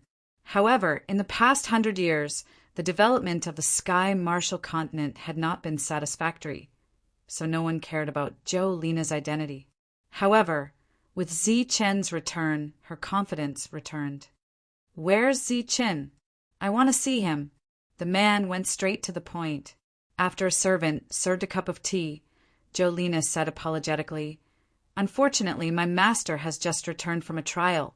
It is said that he has gained some insights, so he went into seclusion. What? Seclusion? The incomer said angrily he took so many Saint Talisman masters with him and disappeared for hundreds of years. Now that he's back, he's going into seclusion? What happened to our people? I'm sorry, but his lordship didn't tell me about this, so I can't ask about it without permission. Zhou Lina suggested, Why don't you go back first? When my master comes out of seclusion, I'll send someone to inform you. If it was any other time, the incomer would have turned and left. There was nothing to talk about with Zhou Lina. However, when he thought of the price he had to pay to come here, he felt a little heartache. Naturally, he was unwilling to leave. Now that Zichen had returned, this world had a master, and he was much more confident. This time, he had entered with 1 immortal stone. Perhaps the next time he entered, it would be 2. He did not want to be a sucker. When will Zichen come out of seclusion? The incomer asked again. How would we dare to ask about my master's matters? Naturally, when the time comes, he will come out. The incomer was very angry, but he could not do anything to Zhou Lina. This little girl now had someone backing her up, so her words were firm. Anyway, I have nothing to do. I'll wait here. After saying this, the incomer was about to cry. With his identity, how could he have nothing to do? Not long after, a second person arrived. There was another cup of tea on the table. The incomer was glad that he had made the decision not to leave on the spot after being angered by Zhou Lina. Otherwise, he would have been ripped off again. After receiving news of Zichen's return, the major factions naturally came to investigate at the first possible moment. Zichen seemed to have guessed this, so he asked for an astronomical teleportation fee. Perhaps this was Zichen's way of expressing his anger? However, it was obviously not a bad thing. Anger in his heart at least meant that he did not feel guilty. Then, the chances of the others surviving were very high. If everyone else died and only Zichen came back, it would be good enough if he did not tuck his tail between his legs. How would he dare to be so arrogant? He also guessed Zichen's intention. He wanted to use this opportunity to make the major factions suffer. They could only suffer, but it was not a loss. It was just a single immortal stone. The major factions did not care about it. More and more people gathered. Even the factions that did not get along with Zichen sent people over. After all, no matter how bad their relationship with Zichen was, it was not as important as their own Saint Talisman masters. Zichen still did not appear. Zhou Lina still said the same thing. Why don't everyone go back and wait for news and wait for Sir to come out of seclusion? No one went back, because once they went back, they would have to pay immortal stones the next time they came. They did not care much about 1 immortal stone, but they did not want to be ripped off a second time. Moreover, with the arrival of the major factions, They believed that Zichen would eventually appear. Those who wanted to wait outside for news had miscalculated. After waiting for a long time without news, and without getting any useful information from Fu Lao, they could only pay to come here. In the end, even the Leizhang family sent people over. Almost all the major and minor factions gathered. The teacups were placed neatly on the table, and no one touched the tea. With so many people pressuring her, Jolena said that she would try to call for Sir to see if she could succeed. Everyone saw all this, but they did not say anything. They just waited patiently. Some people even cooperated with Jolena to put on a few plays. They could not afford to be silent and awkward, right? What if Zichen changed his mind? Would they have to do it all over again? Jolena was gone for an hour, and then she came back with good news. In view of everyone's sincerity and enthusiasm, Sir Zichen came out of seclusion early. Some people applauded, but there were also people who sneered disdainfully, such as the Leizhang family's representative. Not long after, Zichen appeared in the hall. For a moment, everyone looked at Zichen. At the same time, there were also waves of probing auras around Zichen. The first thing everyone wanted to know was not the recent situation of their companions, but Zichen's current realm.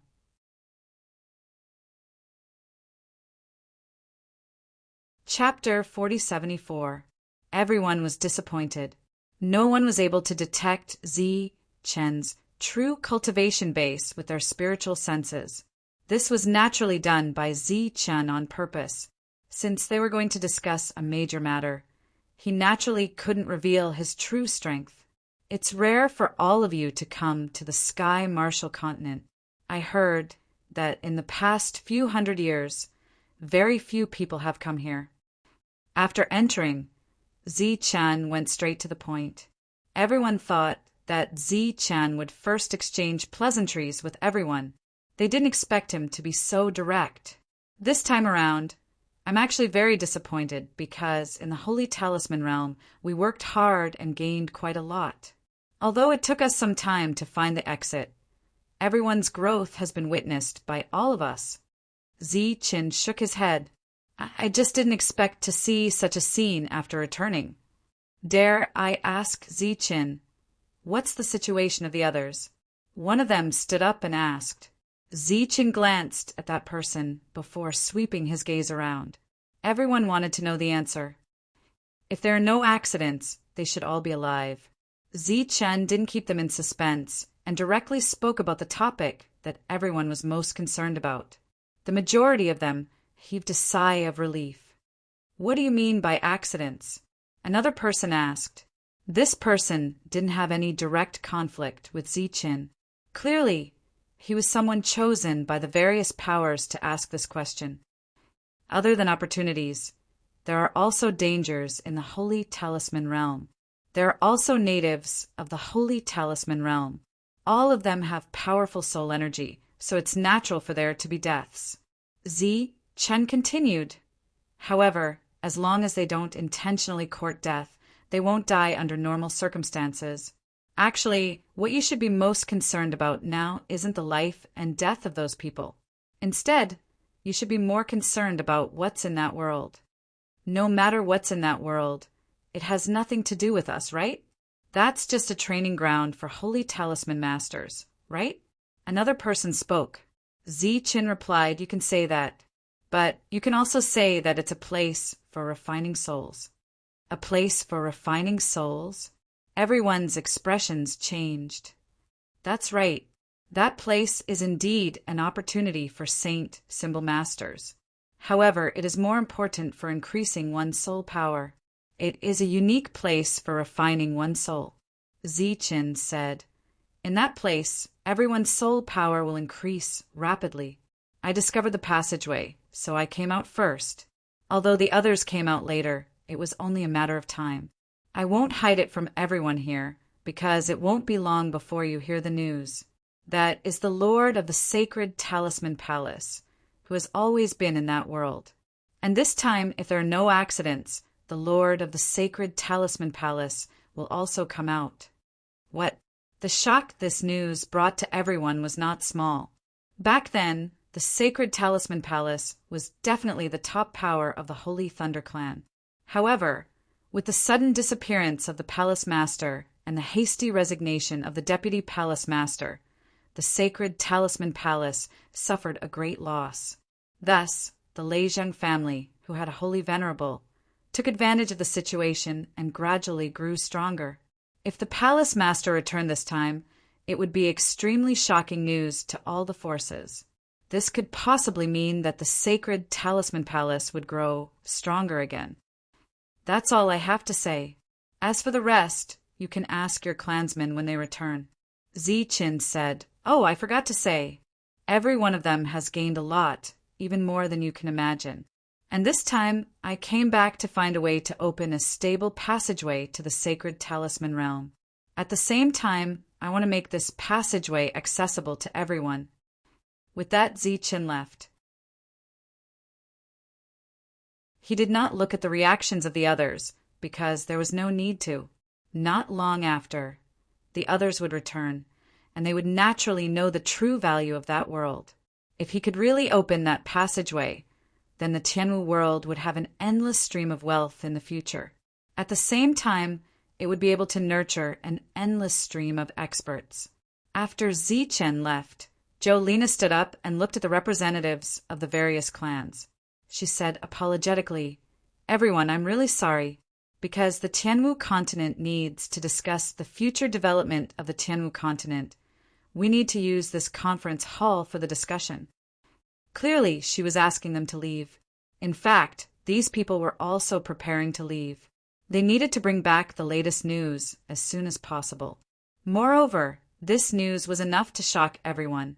Next, Jolina gathered her subordinates to prepare for the revival of the Tianwu continent. At the same time, she also had a new plan for the re-establishment of the various powers. If everything really went according to what Ziqin said, and the passageway to the Sacred Talisman Realm could be opened, then the Tianwu continent would definitely be a prosperous place in the future. 10 times the entrance fee was actually not much at all. In fact, it was cheaper. Of course, all of this was built on the premise that Ziqin could succeed. Ziqin returned to his residence. The following matters would be left to Jolina. He would not interfere, nor would he care. In this aspect, Jolina was much better than Ziqin. After returning to his room, Ziqin began to count his gains. To be honest, he did not gain much. Other than the staff and shield, he only obtained the set of spears and shields. Something was wrong. All of a sudden, Ziqin's eyes widened, because other than his own weapons, he still had many spoils of war on him. And these spoils of war were things that Ziqin did not care about at all. But it was different now.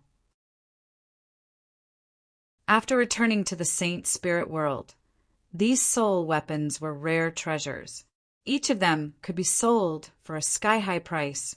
A light flashed in front of Ziqin. A soul weapon appeared. The light wasn't dazzling, but at this moment it was extremely attractive. It seems like the greatest wealth in this trip to the Sacred Talisman Realm is actually these soul weapons. Ziqin sighed. This was too surprising. It seems like there's a need to show them. With these soul weapons, the future development of the world will be much smoother. Ziqin decided to take out these soul weapons and let Jolina deal with them. He believed that after seeing these soul weapons, their desire to stay in the Tianwu continent would be even stronger. Other than the physical soul weapons, Ziqin also obtained a few types of sacred talisman arts and soul techniques. Previously, he tried it out. He could still use combat techniques, but they were not activated with physical strength. Instead, they were activated with soul power. In the Saint Spirit world, soul power was generally weaker. With Ziqin's attainments in soul power, he could already sweep through many people. With a flash of light, Ziqin's figure disappeared. He returned to his soul palace. Ever since he entered the sacred talisman realm, his soul palace seemed to have been sealed. After returning, everything returned to normal. The soul power in his soul palace was extremely dense. Right now, Ziqin needed to increase his soul power. To him, This place was a treasure trove. Sitting down cross-legged, Zi-Chin circulated his cultivation technique. The soul power in the surroundings flowed towards Zi-Chen's sea of consciousness.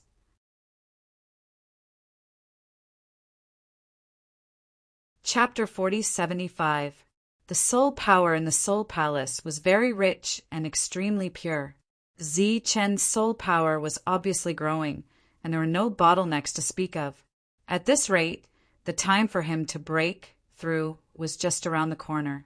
The pure soul power was rapidly flowing away, and not long after, the concentration of soul power in the room decreased by a lot. Zi-Chin stopped the cultivation technique and stood up. He was very satisfied with the speed of improvement. It seemed that in that world, it wasn't as simple as just traveling around. He had truly obtained great benefits. If everything went according to plan, he should be able to reach the 8-star Sacred Talisman Master in one fell swoop. This was an 8-star Sacred Talisman Master, not an 8-star Sacred Spirit. The two were not on the same level at all. Zi-Chin prepared to leave the Soul Palace. At this moment, a ray of light suddenly appeared. It was the Spirit Bamboo Fairy. After the fairy appeared, she looked around curiously, and at the same time, she was also full of enthusiasm for everything here. Zi-Chan recognized that gaze. It was envy. What do you want to do? Zi-Chan was a little vigilant. Sure enough, the little fairy expressed its desire to devour this soul palace. Her appetite was a little too big. No. Zi-Chin refused without thinking. This soul palace was priceless. How could it be destroyed and devoured just like that? One had to know that Zi-Chin himself was reluctant to refine this place. Otherwise, he wouldn't have planned to leave and come in when his soul power was abundant again. If he refined it now, it would undoubtedly be killing the goose that laid the golden eggs. Who knew that just as the fairy expressed her desire, the spirit robe also had an abnormality. When Zi-Chin devoured the soul power previously, a part of it was swallowed by the spirit robe. He didn't expect that not only was the spirit robe not satisfied, but it also wanted to devour it like the fairy. Zi-Chin left without hesitation. This was simply impossible. Don't even think about it. After leaving the room, he went to find Lina. It was already 3 days later. He felt that he didn't devour for long in the Soul Palace. 3 whole days had passed. In these 3 days, the entire Holy Thunder clan had experienced quite a bit of turmoil. The biggest thing was Zi-Chen's return, and the impending return of the others. This was a good thing. All the rumors that were unfavorable to Zi-Chen had dissipated. Zi-Chen gave the spoils of war to Lina, letting her deal with them as she saw fit. Lina told Zi-Chen everything that had happened in the past 3 days. Some aristocratic families had already decided to return to this place, but she hadn't agreed yet. It's up to you. I still have to go out for a while. Zi-Chen said it should be quite a while. Are you going to participate in the 4 Sacred Tribes Alliance? Lina asked. You already know? Zi-Chen was a little surprised. The news has already spread. Someone once made an article about it, saying that it was because of you that the Holy Thunder clan was humiliated and looked down upon by the other 3 clans. But since you've returned, we naturally have to bring this matter up. Lina said, furthermore, only by creating momentum can the Sky Martial Continent return to its original peak at the fastest speed. Oh, right. Someone from the core city is looking for you. Just as Lina was speaking, that person had already arrived. It was Lei Wuxing from the core city. Why are you here? Seeing the other party appear, Zi-Chen was a little surprised. Lei Wuxing said, You're really something. 1 immortal stone per person. It doesn't matter what realm it is, it's a fair trade. He was obviously talking about the teleportation fee. Those guards didn't take extra care of him just because he was Zi-Chen's friend. Lei Wuxing just teased him. I'm here to tell you a piece of good news. After the inspection by the higher-ups, you've officially passed the test. So I'm here to inform you that you'll have to go to the core city to accept your identity in 2 days. Oh. Zichen nodded, slightly surprised. Compared to Zichen's calmness, Jolina, who was beside him, was very happy. The identity of a core city far surpassed that of a core disciple. In the entire Holy Thunder clan, there might not even be one in many years. Moreover, this kind of test took a long time, and there was a possibility of failure at any time. But once one succeeded, their position in the Holy Thunder clan would definitely rise. Just this identity of a core city was enough for Zichen to hold up his own sky in the Holy Thunder clan. Let's go for a drink? Zichen suggested. Sure. Lei Wuxing smiled. Let's go together. Zichen looked at Jolina. You guys go ahead. I still have other things to do. Jolina refused, because the matter of Zichen becoming a core city could once again become a hot topic of discussion. When other forces were evaluating Zichen, this would naturally be a key point. At this moment, she was thinking about how to make use of Zichen's fame to maximize the benefits of the Sky Martial Continent. However, Jolina did not deliberately publicize this matter, because becoming a core city was truly a big matter. Therefore, all the forces and families of the Holy Thunder clan were paying attention, and it could even be said that other clans were paying attention as well. Therefore, there was no need to deliberately publicize it. Just as the two of them sat at the table, another person came. It was Lei Wuxing's sister, Lei Wuxing's sister. She came straight to them, and before Zichen could ask, she said in dissatisfaction, "This lady came to see you out of goodwill and congratulated you. You actually dare to charge this lady a teleportation fee. Little boy, bring the wine, the best wine. Keep bringing it, don't stop." Zichen rubbed his nose and said awkwardly, "Why don't I help you get it back later?" Lei Wuxing said in disdain, "Good for you, can you be more fake? Why don't you give it back to me now?" Lei Wuxing sat beside Zichen without any courtesy, opposite Lei Wuxing. At this moment, another person appeared at the entrance of the tavern, and it was a beautiful woman. She wore an apricot yellow dress and walked over with a smile. It was Grace, who was supposed to be busy. "Why are you free today?" Zichen asked. "Isn't it all because of you?" Grace sat down with a smile. "After you came back, my work immediately became idle. Moreover, there's no need for me to say much. Today, the people above have already started to calculate all the immortal domain resources owed to the Sky Martial Continent. Right now, I'm on vacation, so I came to take a look. Why am I not welcome?" "Welcome, of course you're welcome," Zichen hurriedly said. Lei Wuxing said in a strange tone, "How can he not welcome us? We came to see him, but what about the income of his world?" As the manager of the Thunder Imperial Office, Grace had interacted with the core of the sect before, and was familiar with the brother and sister in front of her. "What do you mean?" Grace did not understand. "When you came, no one asked you for the teleportation fee," Lei Wuxing asked.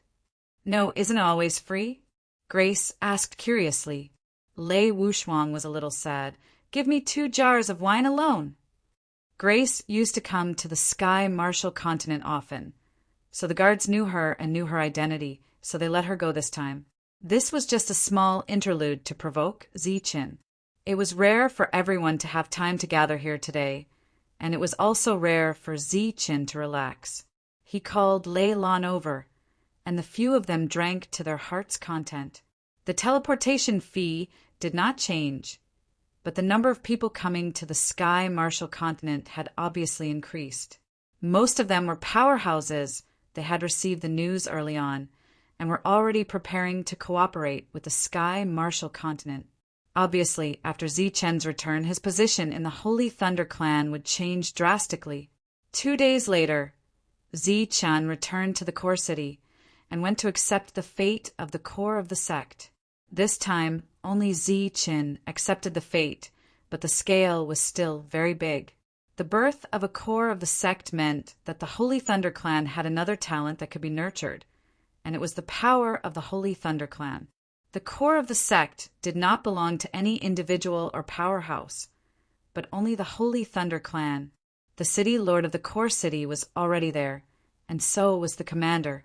The higher-ups of the Thunder Imperial Office had also arrived, and many people who were qualified to be here were all present. Regarding Zi Chen's acceptance of the fate, the Holy Thunder Clan actually had many intense discussions. Some people felt that Zi Chen was not qualified enough, and his assessment was not strict enough. Although Zi Chen's battle power was strong, and his reputation was not small, but his fame was almost all because he stepped on many inner disciples of the Holy Thunder Clan. He did not have any achievements to the outside world, but when it came to internal matters, his deeds were unparalleled. Ever since he came to the Holy Thunder Clan, he did not know how many times he had targeted his own people, and there was a huge problem with loyalty. And the most important thing to become a core of the sect was loyalty. This kind of quarrel started on the day Zi Chen returned, and continued for a few days. Under normal circumstances, the quarrel would continue for 10 days, 100 days, a year, or even 10 years, 100 years. Because there was always a dispute, it was natural that the quarrel would not end. But what everyone did not expect was that the real big shot of the Thunder Clan, Lei Jinke, suddenly said that Zi Chen already had the qualifications to become a core of the sect. With that one sentence, all the quarrels disappeared. And today, Lei Jinke also appeared. As the undisputed #1 person of the Holy Thunder Clan, it had become a tradition for him to appear at the core of the sect ceremony. According to Lei Jinke's words, maybe after many years, there would be a #1 person. Lei Jinke sat on the main seat, and on his two sides there were usually a few big shots of the core city sitting there. But it was different today. Those big shots all moved to the sides, leaving the few seats in the middle empty. Even the sacred Talisman Palace's Vice Palace Master's seat was slightly to the side. Just as many people were guessing who those seats were left for, a person appeared. It was Lei Saint. Lei Lan was following behind him. Lei Lan had stayed in the Sky Martial Continent for a long time, but who would have thought that he would come here with Lei Saint? Everyone was enlightened. No wonder those big shots all went to the side, so there was a saint. But there were still 2 empty seats. Who were they? Zi Chen. Well done. Old ancestor admires you. Right at this moment, an immature voice that pretended to be mature sounded. Just by hearing the voice, one could tell who it was. Because of the appearance of Lei Saint, everyone who had fallen to the ground stood up again. Another saint appeared, and there were 2 of them. You're tuning in to the Thunder Spear YouTube channel. Don't forget to subscribe and join us on this journey to catch the most captivating stories.